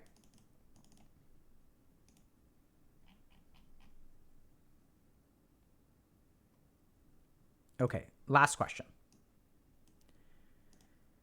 Is watching people gamble dangerous? Can seeing others gamble make it more likely to become addictive? I'm going to go ahead and say, on balance, yes. There is a risk to watch people gamble. And that too, there's some nuance here. Because it's not just watching people gamble, it's the way in which you watch them gamble. And what aspect of the gambling are you watching? So for example, watching a clip compilation of people gambling, I think will probably be more harmful than watching 8 hours of like someone just clicking buttons. Maybe I'm wrong, so the data could show the opposite. But I think if we look at some of these things like illusion of control and expectation of reward, when I watch 10 clips of people hitting it big, what do you think my brain learns about the likelihood that I will win it big? If I saw a clip of 100 people losing a ton of money, what would I learn? If I saw a clip of 100 people winning a bunch of money, what would I learn? And so I do think that there is a danger to watching people gamble. But that, I think, is also variable, right? So it's not like binary. And so watching a stream, I mean, who knows? Maybe watching a stream for 8 hours is actually more damaging because you're getting inundated with it, inundated with it, inundated with it.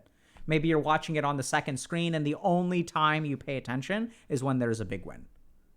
Maybe you get bombarded with the sensory stimuli and all the banners and the logos and the colors. Maybe that has a worse effect. I don't know. But in general, I'd say yes, that watching people gamble will make you more prone to gambling. And that's not specific to gambling, by the way, right? So if I like watch people eat chicken nuggets, I'm going to want to eat chicken nuggets. If I watch people playing a video game, I'm going to want to play the video game. It's how human beings work.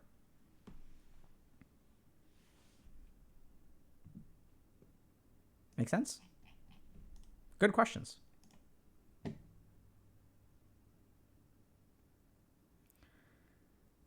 Okay.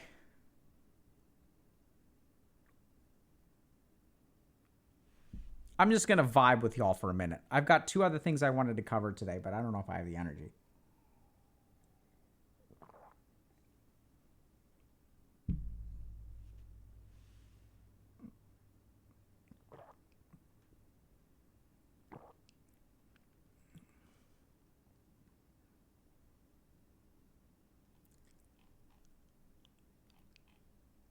Yeah.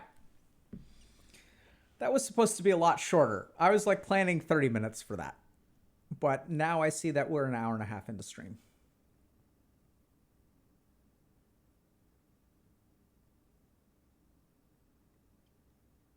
So I have a question at Healthy Gamer GG. What if you have to provide ID to online gamble? That's a great point.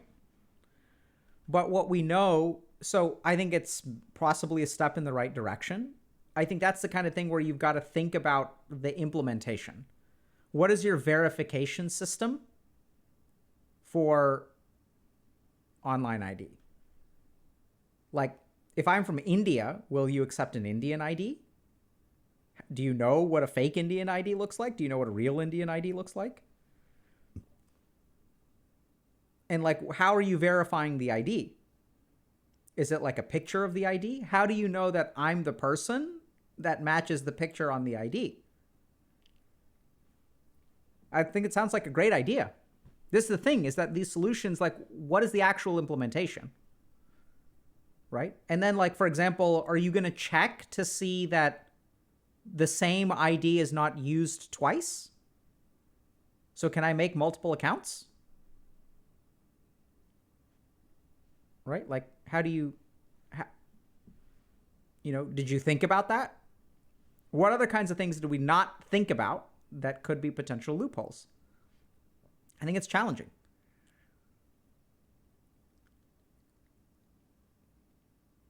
There's already strict verification for legal sites in US states at least, but there are gray market websites that don't follow. Yeah, so like how are you going to enforce compliance?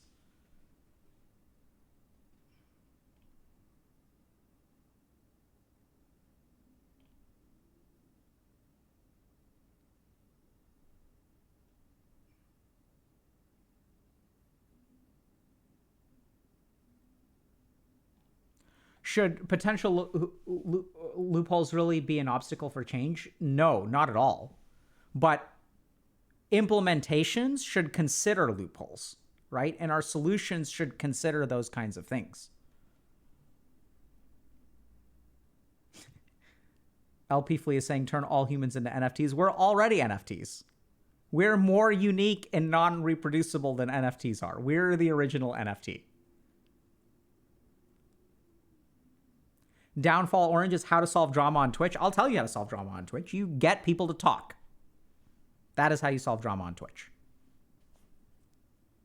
Right? So I think this is a problem where, like, what we've started to do more and more of is like debate. Just get people to talk in like a relatively non-judgmental way. They're like simple techniques that you can use. The problem is that, once again, like, think about the nature of interaction. So when people say stupid stuff on the internet, when is it said? See, this is the challenge, is that people get really tired, right? I've been streaming for 8 hours. At that point, I'm going to say something stupid. I'll say something that, like, this is the challenge of being a streamer. Is that the standard to which you're held is perfection. Right? Like, if you say something that's even slightly off color, that's the thing that gets clipped and shipped. And the fact that it is less than 0.0001% of what you've said on the topic doesn't matter. And so then what happens is, as a streamer, like, you want to stream long, right? No, but so here's the thing. Lackey Mijan is saying not just streamers even. So this is the important thing to understand. So when you're a regular human, no one is recording like everything you say to spit it back in your face. When you're a streamer, not everything, but anytime you're live, right? For streamers, and remember, like, streamers stream for hours at a time. You don't get to misstep in hours of time. And that's just not, I just don't think that that's like humanly possible. Like, people are gonna make mistakes. Like, you're just gonna misspeak a little bit or say something that you didn't mean. And it's like you're just being a regular human. And the moment you say something, someone takes issue with it, clipped and shipped. And is there context? Of course not. Screw context. Context isn't what gets views. In fact, the more context there is, the less likely you are to get upvoted. Because let's think about this. If it's a 30-second video versus a 30-minute video, how many people can watch it? Way more people can watch the 30-second video. Right? We're seeing 60x people watch the 30-second video compared to the 30-minute video in terms of time commitment. Which means that there's going to be a lot more reaction to the 30-second video as opposed to 30-minute video. Even if it's upvotes or downvotes or approval or disapproval, it doesn't matter. All that these platforms care about is engagement. So if you look at it, like, you'll see controversial people the most. There are particular people who are both from the liberal and conservative sides, neither of whom I follow on any social media platform, and yet they keep on popping up. I don't even follow them, and they keep showing up. Why is it? Because they say stuff that heavily aligns with one group and heavily doesn't align with another group. That's what, if you look at, so right now, I want y'all to think about, I guess let's screw the rest of the stream. Let's just talk, okay? I want y'all to think about, so who here understands the process of natural selection and evolution? Because if you want to understand how to succeed in streaming culture, all you have to do is understand natural selection. So when I was a senior at the University of Texas at Austin, I took a course called Biology of Evolution. The course was incredibly boring, but blew my mind. Something clicked in my head. And what I realized is that natural selection is a principle of the world. So what do we see? What we select for. What is being selected for? Is balance being selected for? Is nuanced perspectives being selected for? If you look at a truly nuanced perspective, like let's say we read like, I don't know. Let's take a look at this. When people are commenting about gambling on the internet, are they talking about fiscus? Are they talking about this 33-page exploration of what's happening in the gambling industry? Right? Are they talking about public health approach to gambling regulation countering powerful influences? No, of course not. Why don't we talk about that? What would happen, chat? So we have 3,479 viewers. If I were to start reading this article word for word, what would happen to my viewer count? Y'all would start sloughing off. Now, if I said, oh man, chat, I'll tell you one thing, there's one streamer that I think really screwed up over the last 48 hours. There's one streamer that I think is an absolute piece of crap, who has really let everybody down. And that streamer is Dr. K. Right? Because anything I say, the Dr. K is the only thing I can say. I can't use anyone else. But like if I had said someone's name, literally, if I had said someone's name, no one would care about the context. You think people would go back and watch 6 minutes before this video where I started? No. Clipped and shipped, baby. Dr. K calls out whatever for being a piece of crap.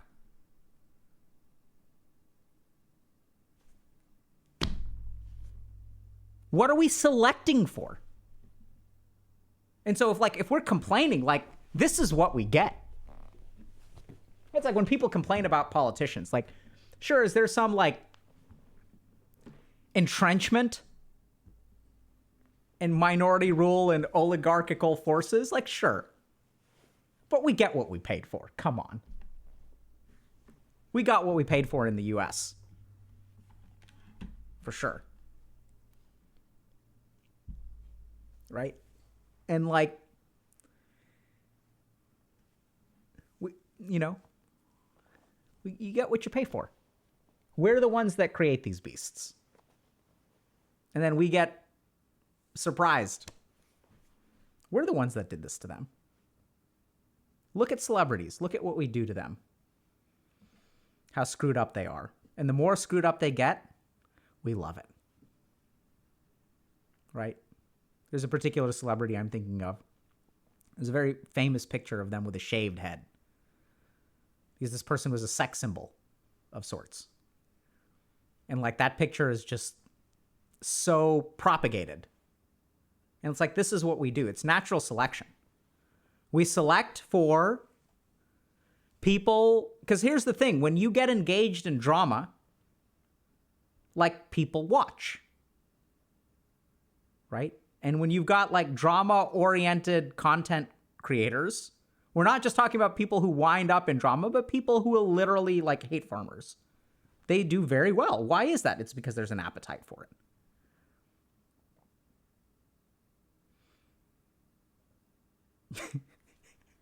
I love it. I'm trying to guess. Bryan Cranston, Beckham, Britney Spears, Vin Diesel, Top G Pagman, Asmongold, Tate. See, it's like even now, like just look at what happened in chat. I'm trying to make a nuanced point. And I'm purposely not saying a name. And what the fuck do y'all focus on? Completely ignore the point. Right? And I don't even blame you. Like, I debated y'all. This is something we do together. Right? It's like, oh, like Dr. K is like mad at us. But like, what you don't think I'm like, I have a hand to play in this. Right? If I just said a name, like I would have been like, oh, and then we would have moved on. Or I could have just avoided making the statement.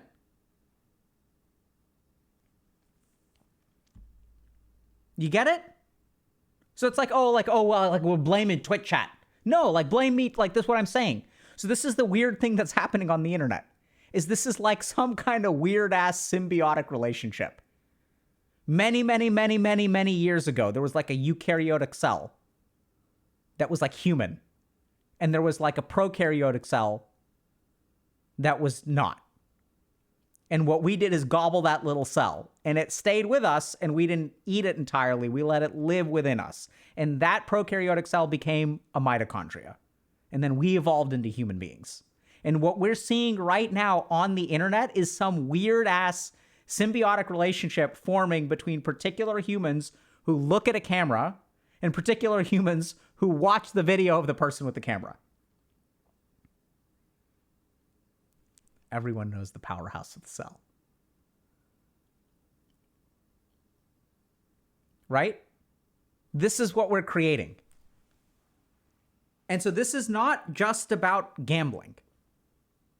This is like, there's parasocial relationships that we've talked about before. Like, there's something weird going on. And this is what I mean. Like, I don't think, and this is kind of a weird indictment, I don't think society gets it. I don't think politicians get it. I don't think scientists get it. I don't think most people really understand what is going on right now. There is an unprecedented, weird thing that digital stuff and technology is doing to our, not just our brains, but the way that we interact with each other. And I wouldn't be surprised if 50 or 60 years from now, we look back at the world we live in today and we're like, wow, like back when people used to use cocaine to fix headaches, like that was insane.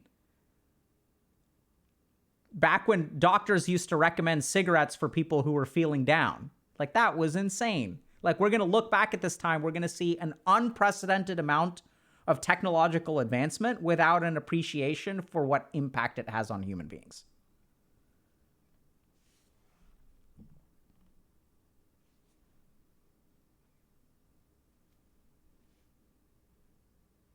It's like, and we're seeing it, right? Like we're starting to see it. So just to go back to this, like we're seeing this stuff. It's like, whoa, buddy. Adjusted odds ratio for attempted suicide was 9.0 in men with scores that indicated problem gambling and 4.9 in women with scores that indicated problem gambling. Like we're starting to see it, right? And like people are speaking out, platforms are taking responsibility for it. Like that's fantastic. I think we're moving in the right direction, but you know, so like going back to what it takes to be a successful content creator, and we've worked with hundreds of content creators at this point, so we sort of know. And this is what's hard about being a content creator. Maybe we have time for one post because this is sort of related to that. The challenge of being a content creator is that like your brain will figure out what it takes to be successful. You'll figure it out. You're a smart person, smart streamer. Then you've got a choice of whether you want to do it or not. Right? Because being involved in drama makes you grow. So then the question is, if you get involved in too much drama, doors close. But if you're involved in the right amount, like no drama, no one will ever hear of you. There's like this perfect level of drama. You get populated enough. Oh, what's going on? Right? And that's because we're humans. We're social animals. Care about, like, gossip is like a central part of what we do. So you got to be involved in the right amount of drama. And I think that a lot of streamers like realize this. And then what happens is you get kind of stuck because every time you're involved in drama, it gives you ulcers. Seen that too. It hurts you in your soul to be caught up in this crap. But it helps you succeed. It helps you grow. So it's like everyone talks about making a deal with the devil. You give up your soul. That's what streamers are doing. You make a deal with the masses. I will give a portion of my life force to you. And in return, you will give me views. We're the devil in that situation, right? And like literally, you make a deal with the devil, what happens? Subs, donos. Just entertain me. Dance, monkey, dance. And I shall give you money. Sacrifice yourself. Start having your hair fall out. Get an ulcer.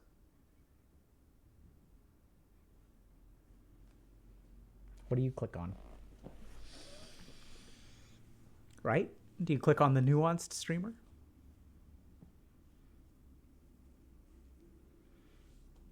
It's a symbiotic relationship, and it's the one that we're selecting for. And content creators, some of them are willing to pay the price. Some of them aren't. Some of them try too hard to pay the price and overdo it. So it's challenging. It's hard to be a content creator. I don't think we realize how hard their lives are on average, right? All we see is them laughing and occasionally getting caught up in drama.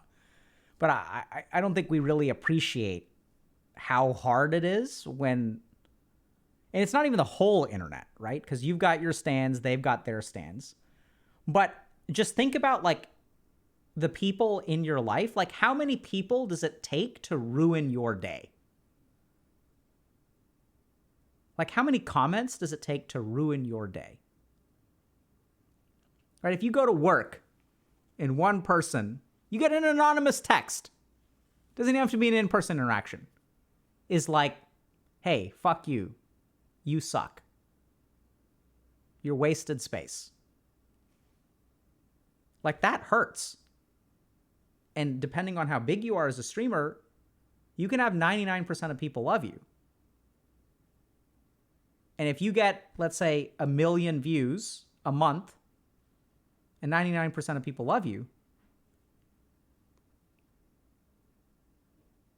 you've still got 10,000 people calling you a piece of crap. 10,000 people. Each in their own way, using their own particular words in the platforms that you try to hide in. So you ignore them on Twitter. You ignore them on Reddit. You have an army of mods. 10,000. And they have a 99% catch rate. 100 of them get through. 100 of them get through. Each one hurling their own particular type of vitriol your way. And one of them is going to they're going to find that system of words. One of them is going to call you stupid. One of them is going to call you fat. One of them is going to call you balding. One of them is going to say you suck at video games. One of them is going to say your pies are the worst in the universe. And just through RNG with 100 people randomly talking crap about you, one of them is going to get it right in terms of that one insecurity that you haven't shared with the whole world, and it strikes in deep. It's a critical hit. And this is every single day. This is what it's like to be a content creator. Right? It's just numbers. Like, I don't think human beings are designed to have that many eyes on them. Like, literally, we have not evolved to have 1 million people watching us over the course of a month. And it's so easy. Like, once that critical hit hits, and it hurts. And then it happens day after day after day after day. So it's like celebrity? Yeah. So Code Monkey, excellent point. Is it like celebrity? There's one huge difference. 60 years ago, what was my access? If I'm a human being who's alive, what is my access to celebrity? How do I interact with them? I don't. What is my access to a content creator? Through the roof. I can @ them on Twitter. I can DM them on Twitter. I can message them on Reddit. I can message their Reddit account. I can post on their Reddit. I can show up in Twitch chat. I can comment on their YouTube. If I'm crazy, I can even dox them.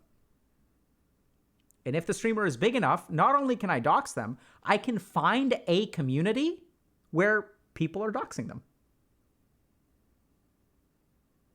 Right? The amount of access is unprecedented. Very different from celebrity.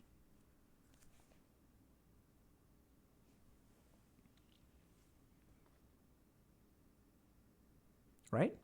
You can do all that stuff. And so I think we don't really appreciate when we sort of think about, like, you know, there's a big idea of streamers exploiting their viewers. And I'm not saying that it doesn't happen. Is there a power dynamic? Sure. But don't underestimate if you've got 1 million viewers who are taking, you know, and 1% of them is taking pot shots at you, that's 10,000 pot shots a day. So I'm going to leave y'all with one other thing. I know we're kind of completely off topic today. So I was playing in a D&D campaign like many, many years ago, and we were a good group of players. Right? So we were smart. We knew how to use our abilities. So the DM is like, okay, well, let's figure out like how to challenge y'all.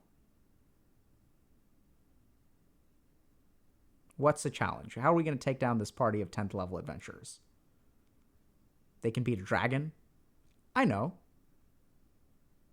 It's going to be 100 kobolds with short bows. And 30 of them are going to be priests casting level 1 hold person. 5 PCs. Round 1. Each of y'all make 6 saving throws. Half of us are paralyzed. Okay, there are 70 kobolds with short bows. 2 attacks around. That's 140 attacks at 1d6 plus 1 damage. This is what it's like to be a content creator. Is there a power dynamic between my 10th level fighter and the kobold? Absolutely. Kobold doesn't stand a chance one-on-one.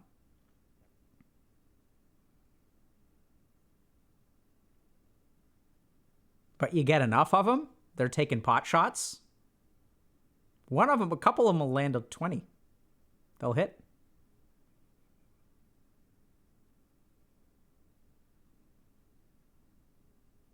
Right? It's a numbers game. And I think that's what we don't appreciate about streaming. Is that when it comes to being a content creator, like, you know, a lot of people are bashing on particular content creators. I'm not saying that the criticism isn't somewhat warranted, but just understand that there's a human being on the other end. That's what we try to show on our stream, is that there's a human being on the other end. It doesn't make what they do right by any means, but there's a human being on the other end.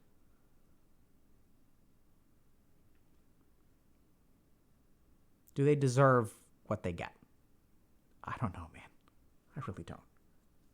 Should they be held accountable? Sure. But I guess we can move on because this is kind of related.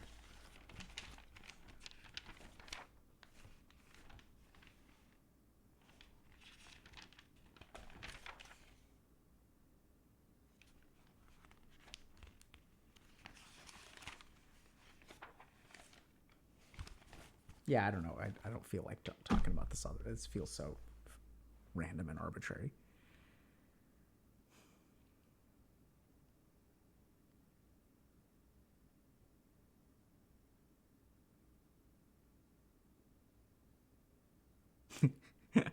Old Merkham is saying, thinking someone deserves what they get is a slippery slope according to anime. There's a lot of wisdom in anime. Yeah, I'm sad because we've worked with a lot of people, and what I see is like a lot of suffering. And like people make mistakes, right? We've had people on stream who have made mistakes. Should they be held accountable? 100%. But being held accountable for your actions and trying to enforce a maximum amount of suffering, I think there's a big window between those two things. And I think what we try to do is like, I don't know how to say this. There's like appropriate punishment, and then there's like punishing someone. Right? There's like holding someone accountable and having them pay an appropriate penalty for their actions. And then there's like making them pay. And it's too easy for one to become the other. And the problem is that when we make them pay, we have a justification for what we do, right? Because they deserve to pay. They did something wrong, so they need to be held accountable. And so like that seems to give us license to like no mercy.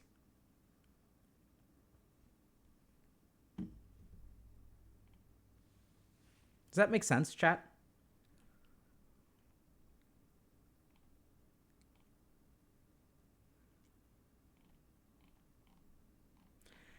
And this is where, like, you know, I think just notice the stuff within yourself, right? Because people are going to do things and say things that will really, really upset you. And it's not like I'm any different. So just by virtue of the number of people that we reach, right, I'm going to say things that are objectionable to some people. And I'm not saying that your objections aren't valid. Like, you damn good reason for taking objection to what I say. But like, think about the whole context a little bit, right? And this is, we walked into this minefield of gender dynamics, which, by the way, I think is going well. I don't know if y'all have been paying attention to the discussion, but I think it's actually moving in the right direction.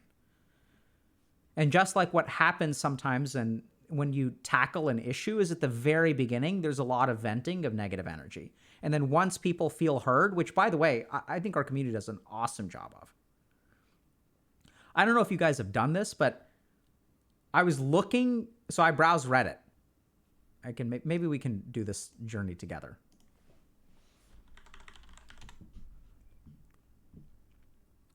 And case in point, leaving the sub for the benefit of my mental health. Right? So, yeah, so due to the constant hatred, you know, like even this, like the fact that this has a 76% upvote rate. So some people didn't like it. But it's got more upvotes than downvotes. And the fact that this person feels like they can share this. Like, while I do see some lovely posts that have spoken to genuinely kind people, they unfortunately get outshined by men harassing me in comments to prove myself. Like, I know I'm sad that this person is leaving, but I applaud them for doing so. You got to do what's right for you. And I think it's awesome. We just like literally opened up Reddit. It's the top post. But if you look at this,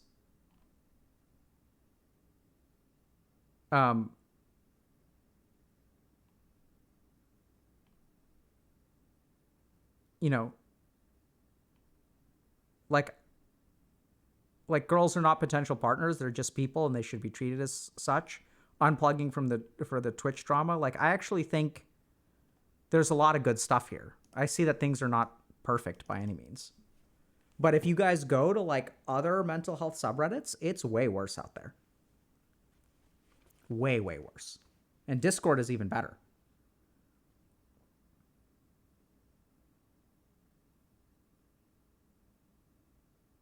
Satine Rose has gifted 3 months of tier 1 subs to Adriana Lee. They've gifted 71 subs to the channel. That's insane.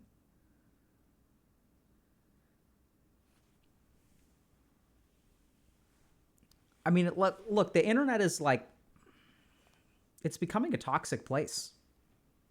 And I'm glad that people are sharing, you know, I'm leaving.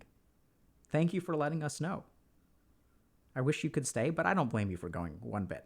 You got to do what's right for you. And when you're ready to come back, you can come back. We're going to work on ourselves till then.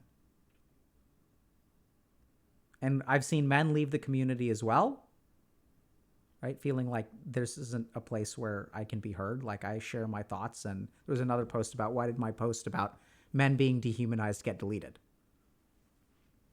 Right? So if someone deleted the post, someone's not being heard. It's challenging. Because what we have in our community, so here's the cool thing and also challenging thing about who we are. We're a place where echo chambers collide. And if you go to the other parts of the internet, like, they're echo chambers. You'll see, you know, I mean, there can be good stuff in echo chambers, don't get me wrong. But it's dangerous when echo chambers collide.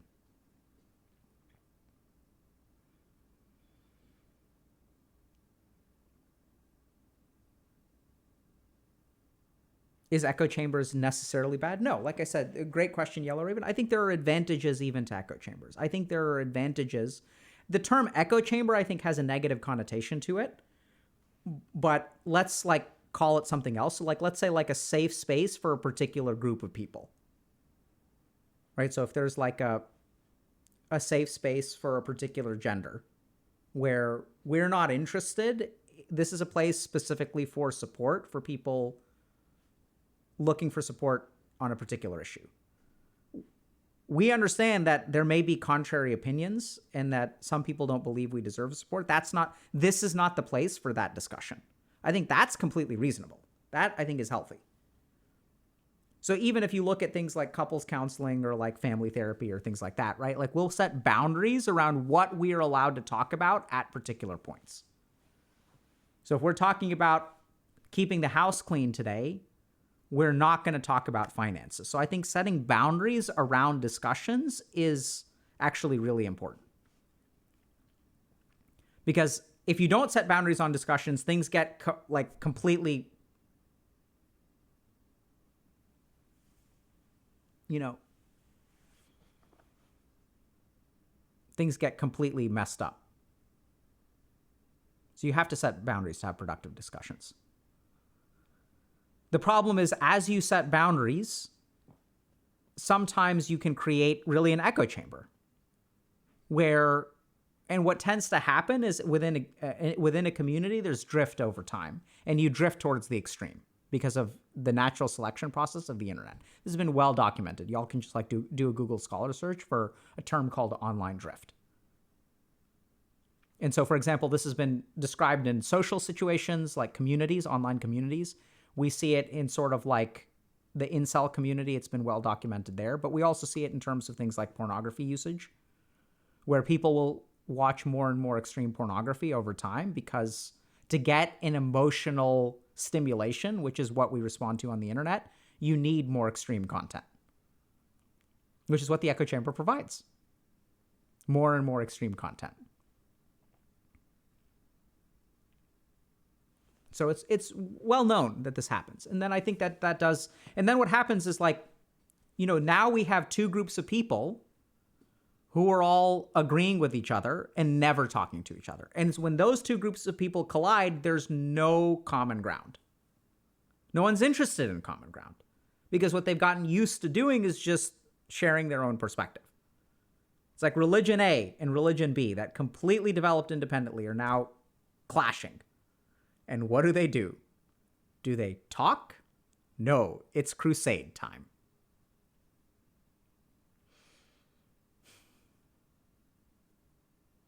So what we need is dialogue.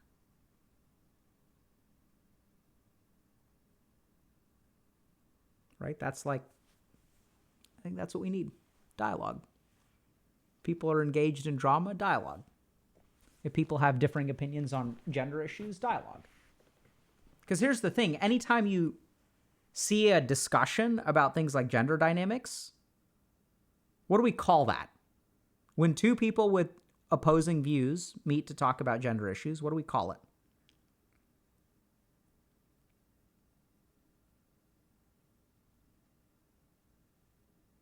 A debate. One winner and one loser. The whole setup. In a debate, there's a winner and there's a loser. And since that's our default, this is what we get.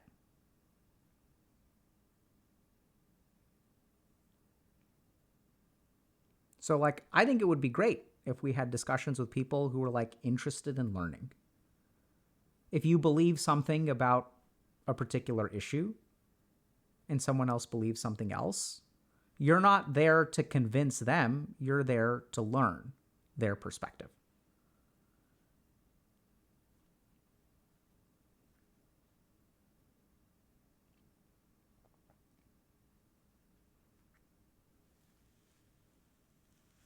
Do I think the red pill helps men on some level? Absolutely.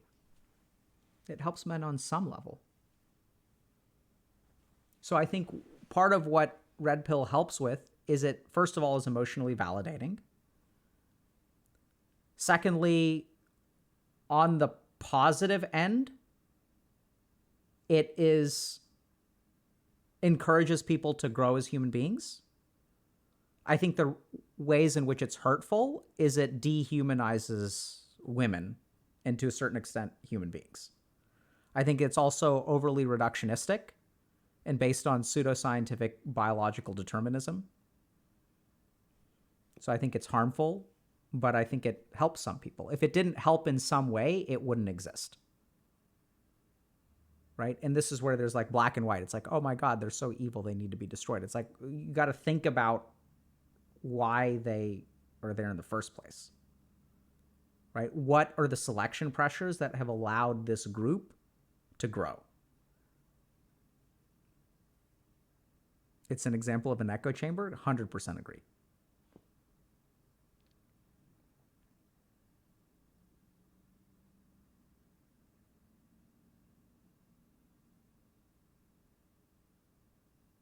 Anyway, have I said anything yet that's going to get me canceled?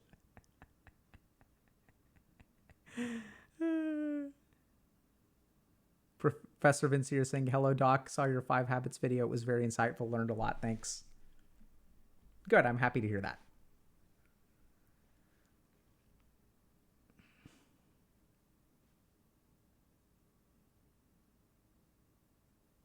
So Dub 3 Piece is saying, I feel so bad for the world right now. I think a lot of people are just suffering. It's true, but you also have to remember that that perception that the world is going to hell is also created by our selection bias.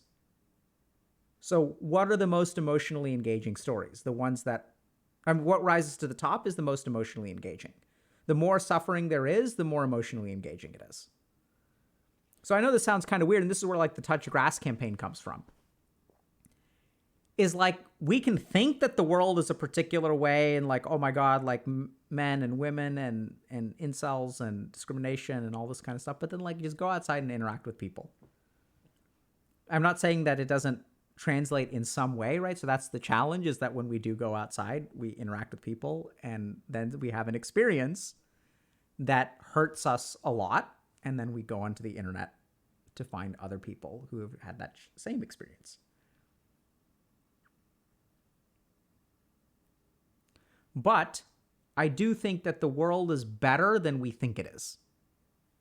So I think for the most part, human beings are like pretty decent. I think that if people have extreme views, that's a consequence of a lack of dialogue, which means that we can actually fix it. We just have to talk about it.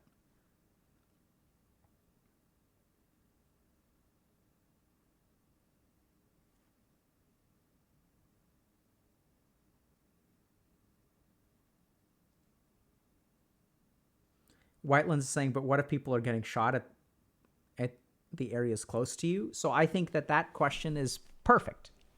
But what if you make a convincing argument?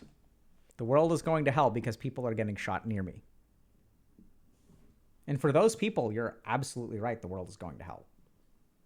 We had a really bad school shooting here in Texas.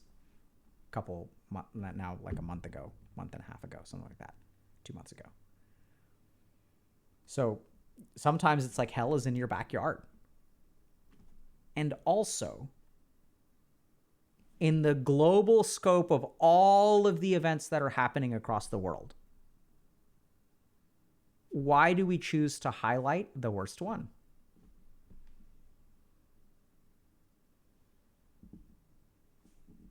That's exactly why we have this perception. Because if we say, hey, the world isn't going to hell, our mind automatically is, but what about this?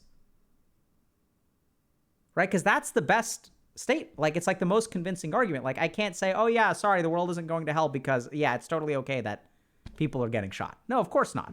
That's why the world is going to hell. Good job. This is the whole point, is that there's a selection bias. Like, what's happening to the average person's life? I can't say for sure. In fact, the data that I presented today suggests that things are getting worse and not better. Right? Gambling addiction amongst 12-year-olds is increased by 400% between 2016 and 2019. That ain't the world getting better. That's the world getting worse. That's pre-pandemic. Who knows what it's like post-pandemic? So we're kind of screwing up profoundly in a number of different dimensions. And just because we're making lots of mistakes and some things are getting worse doesn't mean that other things aren't getting better.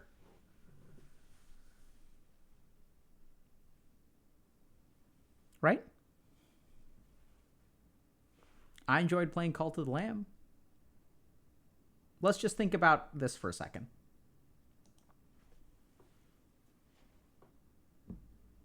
I'm a psychiatrist. I have a job. What is my job? What is my job right now? Am I working right now? Absolutely.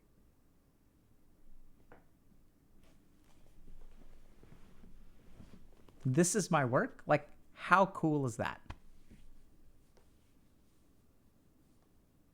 Like, that's pretty sweet. My job is to help you. So here's what happened with me. Someone asked me earlier about, I'm confused. You said you were going to become a monk. How did that work? Did you finish college? Did you not become a monk? I'll explain. So after failing 2 years of college, I went to India. And I discovered a system that taught me something really awesome. Just how do I work? How do I work? Like, where do desires come from? Why can't I control myself? When I want to do something, why can't I do it? And my whole life, this question had plagued me. That I want to do this, but I can't bring myself to do it. I didn't even know that was the question. That was like the theme of my life, is wanting things and being unable to do them. And what I got told by people, I got told solutions, but I couldn't do the solution.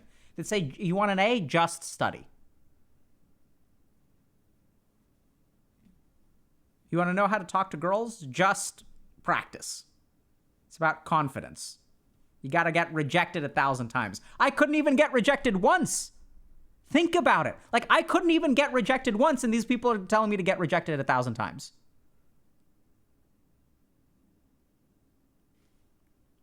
And so I went to India.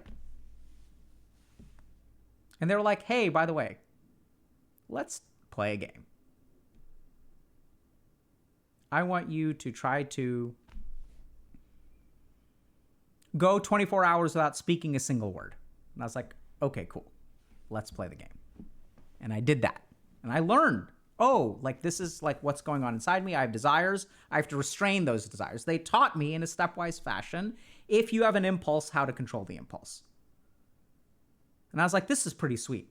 And then I went back and like, I'd failed because I was playing too many video games. And then like I was like, I want to play a video game. I saw the impulse, but I had practiced how to restrain it. And then I restrained it. I was like, whoa, this is epic. This is transformative.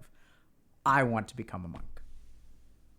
So I went to my teacher and I said, this is what I want to do.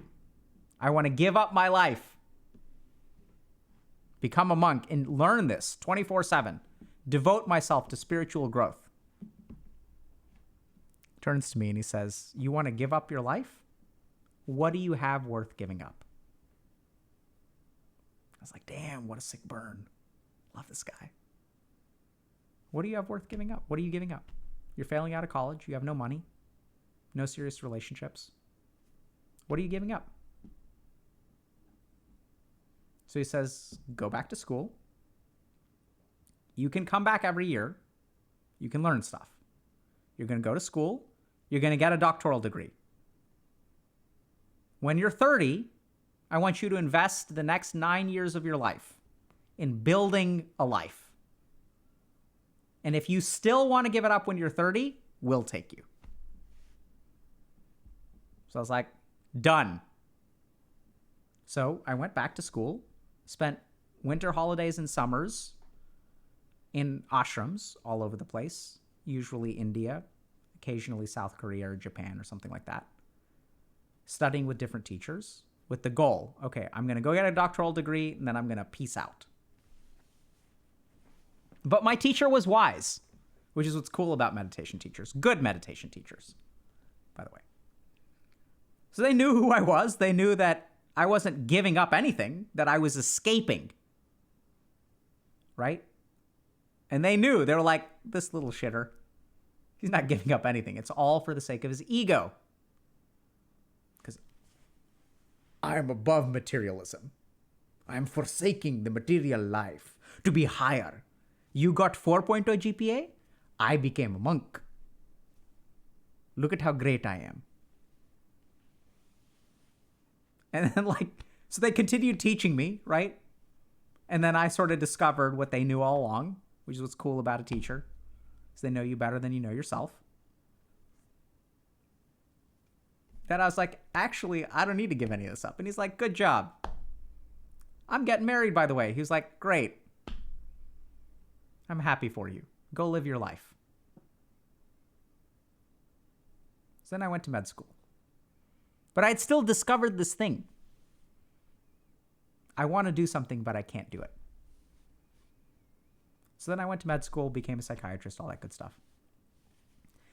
And then I started helping people, right? Because that's what psychiatrists do. They help people. I was like, yeah, I'm going to help people. I'm going to build this private practice. It's going to be great. I'm going to work with CEOs.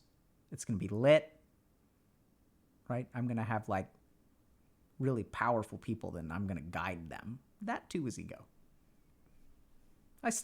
I did, to a certain degree, still do. But then what I realized is actually like, I like those people because they're humans. But that's not actually who I'm here on this earth to help. Because who is it? I mean, if you're a CEO of a $1 billion company and you're looking for help, there's a line of people out the door. Everyone wants to help them. Elon Musk tweeted tomorrow, hey, I'm looking for some kind of spiritual guide or a mental health professional therapist. Is anyone able to help me? It would be line out the door. I'd be in line.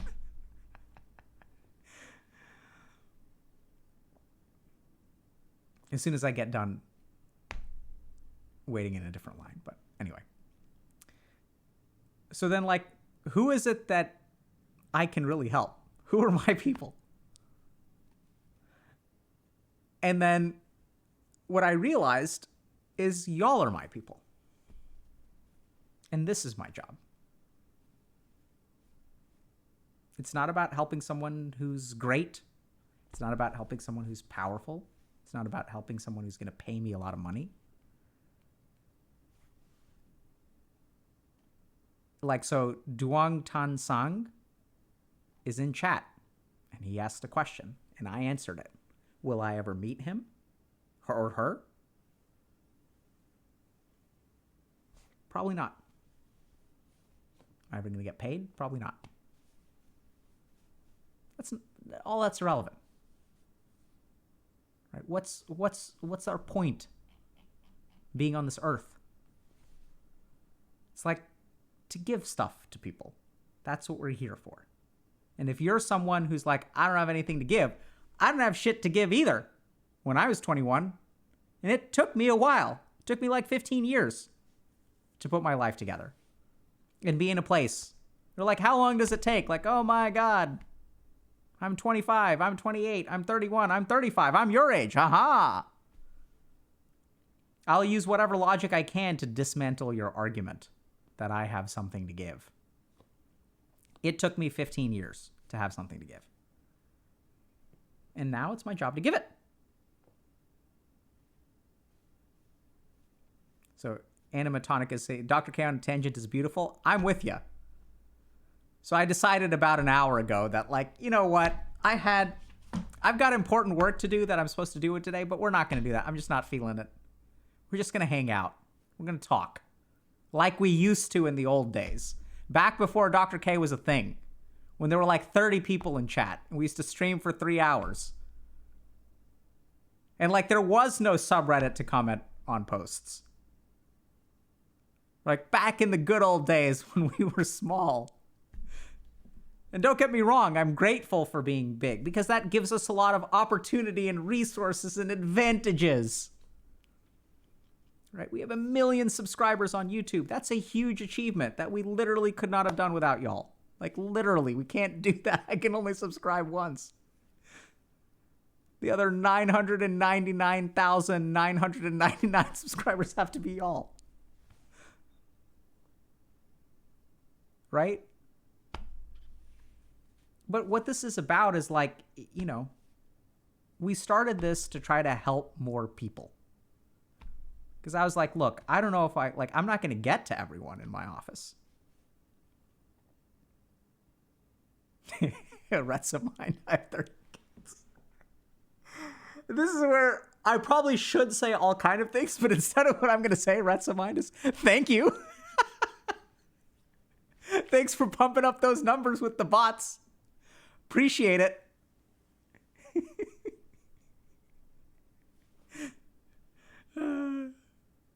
right? This is what I love. Like, so, I used to work in emergency rooms. And what I love about my job now is you never have a moment like this in an emergency room. I'm not saying that emergency room wasn't fulfilling and great and powerful, but it's not this. And so this is what we're here for. Right? And then people started being like, oh, how do I talk to Dr. K? And the short answer is you kind of don't. Like, I hate to say that. Right? I don't want that to be the answer.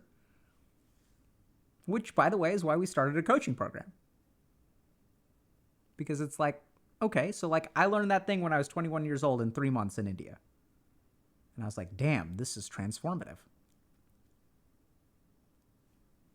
It has changed my life to know I want to do something and I can't do it.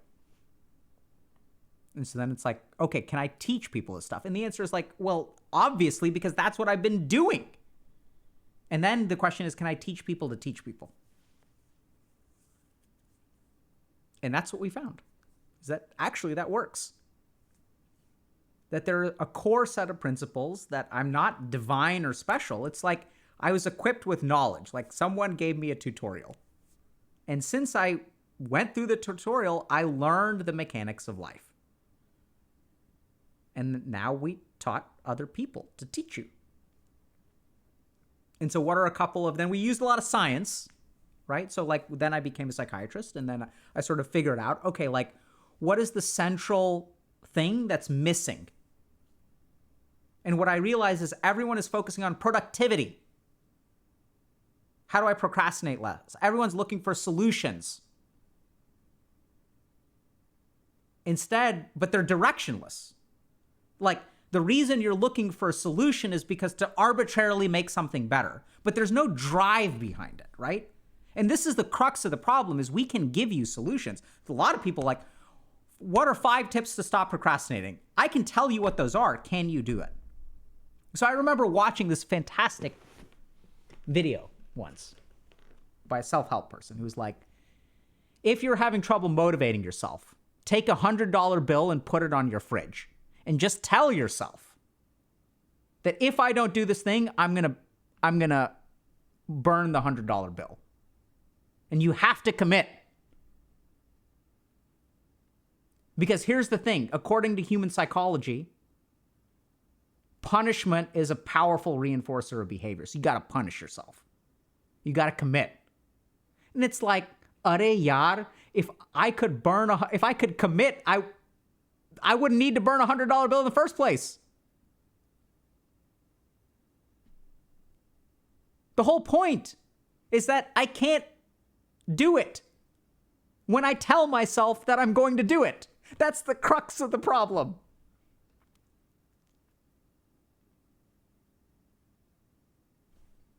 I ain't gonna burn the $100, and neither is anyone else.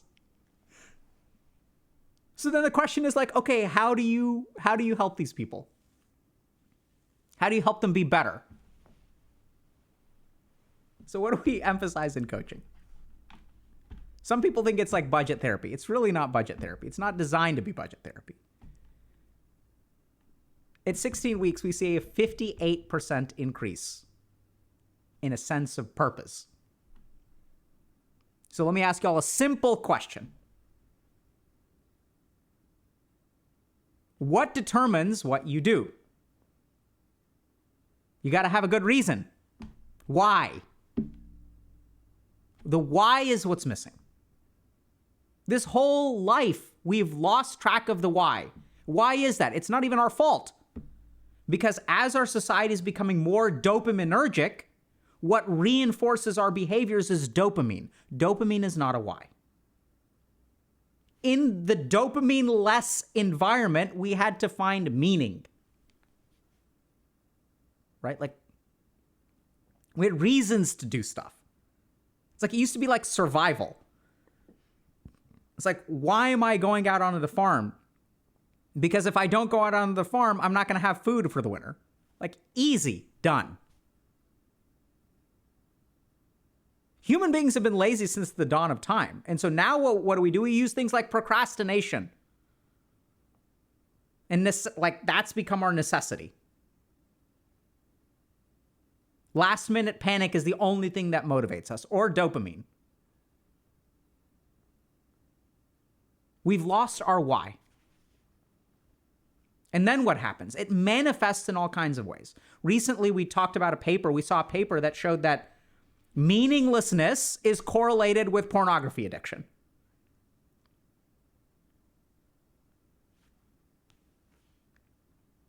Existential depression. I don't know why I'm on this earth. How do we overcome anxiety? You can't overcome anxiety unless you've got a reason to. A strong reason that motivates you and overcomes the negative hump of anxiety. If the reason isn't strong enough, you ain't going to do it. And so when we see reductions, right? So we'll see like 45% reduction in anxiety at 20 weeks. Are we treating anxiety? Absolutely not. What we're doing is helping people find purpose. And as people find purpose, they start doing things. The anxiety becomes less controlling. And then life starts to get better. Because here's the thing that I think we really miss is people who treat mental illness. First of all, that we sort of know that mental health is more than mental illness. But the key thing is when someone has a good life, it's harder to feel anxious and depressed. And what happens is once we start feeling anxious and depressed, it's hard to build a good life.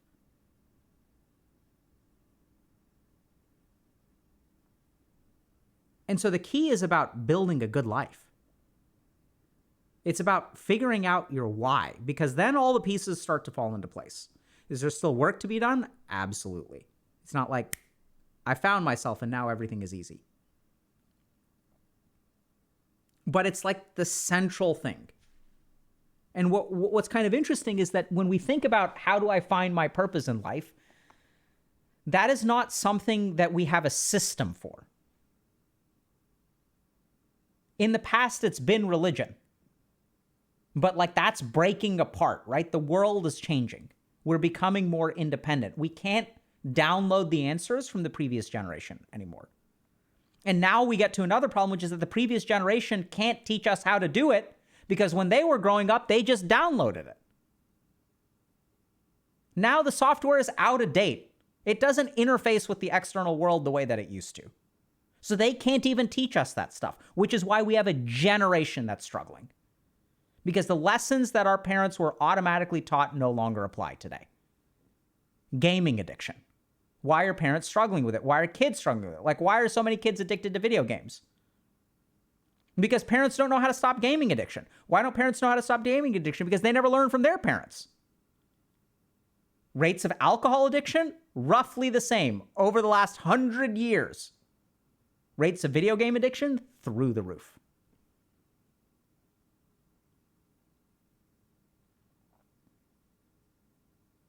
So we need some source of guidance. When it comes to coaching, it's like we got some feedback that we're not sure if this is for us. Totally fair, right? Because it's new. That's the whole point. Coaches didn't exist 100 years ago. There's a reason why coaching as a field is growing across the world. Peer support is growing across the world. It's because we got by without it before. We didn't need it in the way that we do now. So we got some feedback. We're not sure. So two things. First of all, I think we have an Ask a Coach event. Maybe that's starting now. I've been ranting for a while. So there's an Ask a Coach event on loneliness and isolation that's starting on Discord 8 minutes ago. So people can ask questions about how coaching can help with the situation. So the other thing is we've got people were like, I don't know if this is going to work for me. So first session's on us starting today. What we tend to see is that results take about 12 weeks. Our best outcomes are 12 weeks, but first session's on us. You want to know what it's about? Give it a shot. Go ask a coach, whatever. This is what we're doing. This is what we're here for. This is why I'm here, to try to help y'all. And unfortunately, I hate to break this to y'all, but one of the discoveries that I made is streaming is insufficient. Making videos is insufficient. The challenges that the digital generation faces today need a personal touch. It turns out that I can give as much of the high quality generic advice as I can, and we try to sort of personalize things, but at the end of the day, there is no substitute for having another human being who understands these methodologies, who can hear your situation, understand your specific thing, and apply the principles to your life. There's something that is lost in translation. And this is the problem. We understand this in medicine very well, right? When someone is sick, we don't say, here's a medical textbook. All of the information you need is in there. You can read the medical textbook and just apply what works. That's not how we do things in medicine. You have an expert who has read the textbook 5 times, and then they apply the learnings of the textbook to your individual situation. And so you spend 15 minutes with a doctor once a month for 4 months, and your condition is fine. You're basically back to normal, right? So many situations. Your cholesterol is back to normal. Your rheumatoid arthritis is under control. Your psoriasis is under control. Your depression is in remission. All it takes when you have an expert helping you. The problem is that model of here's an expert to help guide you and apply to your specific journey is missing in the self-help industry. And even if you think about it, it's in the name, self-help. There's medical stuff and there's self-help. What about help for stuff that is not medical? Where does that live? And what happens if you take a self-help problem, because that's not a medical condition, right? It's self-help stuff. How do I find purpose in life? And you give someone the opportunity to be facilitated by someone who knows what they're doing. What you see is literally 58% improvement in sense of purpose in life. That's literally what we see. Reproducible. Scale is large, right? Hundreds, if not thousands, is our sample size. I don't know the specifics for that particular thing, but. So if y'all are interested, sign up. First session's on us.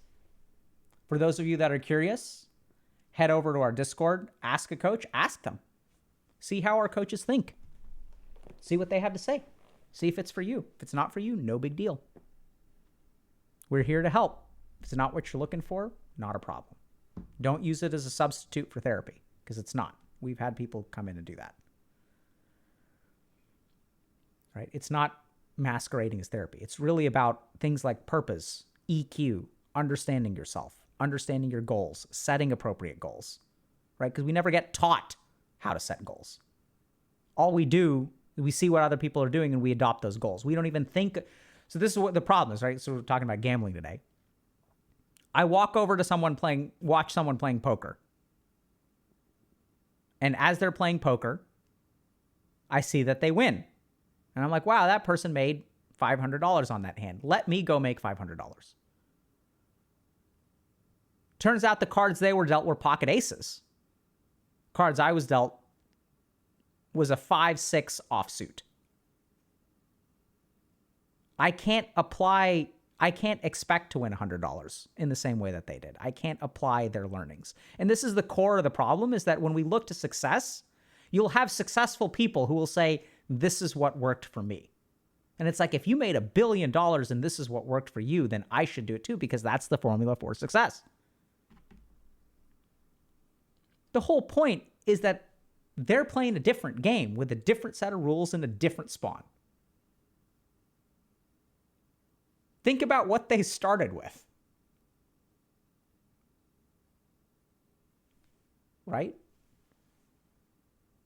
Like, I'm super curious about some of these really basic things. Like, I think Bill Gates is doing a fantastic job. Seems to be like an example of, maybe this is going to upset people, but I think he's doing good in the world. I don't mind that he's got $1 billion. Doing really good against polio, which is a medical professional I can really appreciate. What I'm really curious about is when Bill Gates dropped out of college at the age of 18 to start Microsoft, how did he afford his meals? Where did he eat? Who fed him? Because I don't think Microsoft was making money when he dropped out. So I think what we miss is that the formula for success is not reproduced from people who are successful.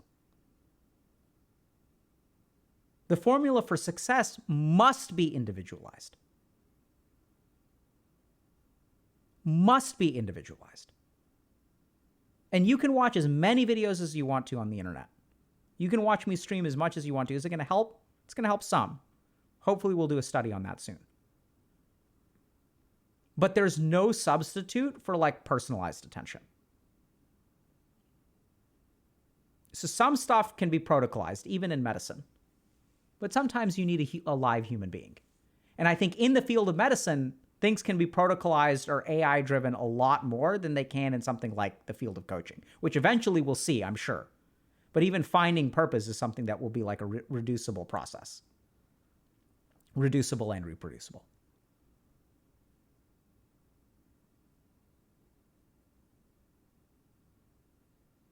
And for some of y'all, it's enough. So I see Crumpled Abs is saying, I've been watching Doc for a long time. I'm now 6'5", 190 and jacked. Which of those did I help with, Crumpled Abs? Being 6'5", 190 or jacked?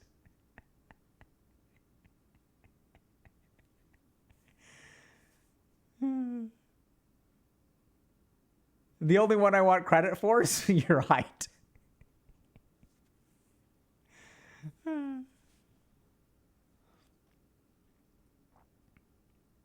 Right, so that's... I was just thinking about, what I would love to measure is an outcome of our coaching program? Change in height. And you may say, Dr. K, how on earth could coaching help change in height? I wonder. I think it'd be so cool to measure, like, as someone's confidence grows, as they spend less time in a chair, if there's actually a change in their posture. I'd love to see that. Seriously. Benisu Zume is saying, are coaching sessions reimbursable via insurance? No, they're not. So they're not medical care. So it's not going to be paid for by health insurance. That's part of the reason that we've got the first session on us going on right now, because we recognize that, there is an accessibility issue. So we're trying to do what we can there.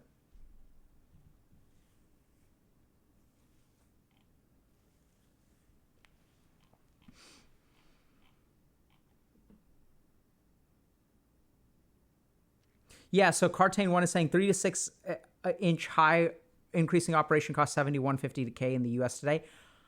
I've heard more and more about this, but I've heard that it's incredibly bad. Like, people have lifelong pain and it's like can be debilitating.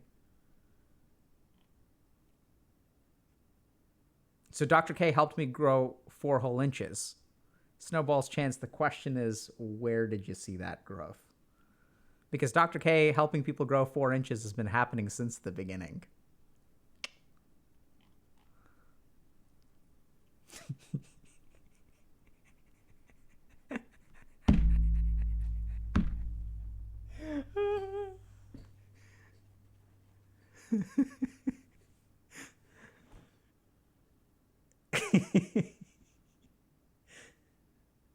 All right. So you remember earlier, like maybe about an hour ago, when it was like, when people start streaming for a very long time, they start saying stupid things. and then eventually they'll get canceled if they keep talking. I think we're coming up on that line. In fact, it could be a little bit behind us. Maybe we should turn around.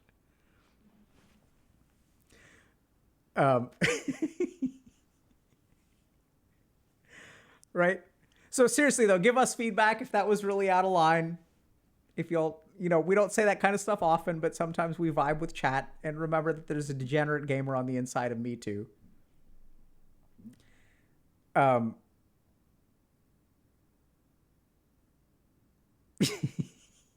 Okay, but in all seriousness, if y'all are curious, because that coaching event is going on, I shouldn't be making penis jokes on stream when there's people actually trying to help y'all. So that's, yeah.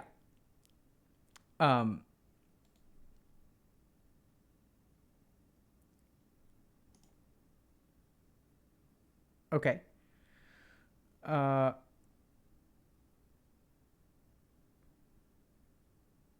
Okay. So we're going to go ahead. Who are we rating? Who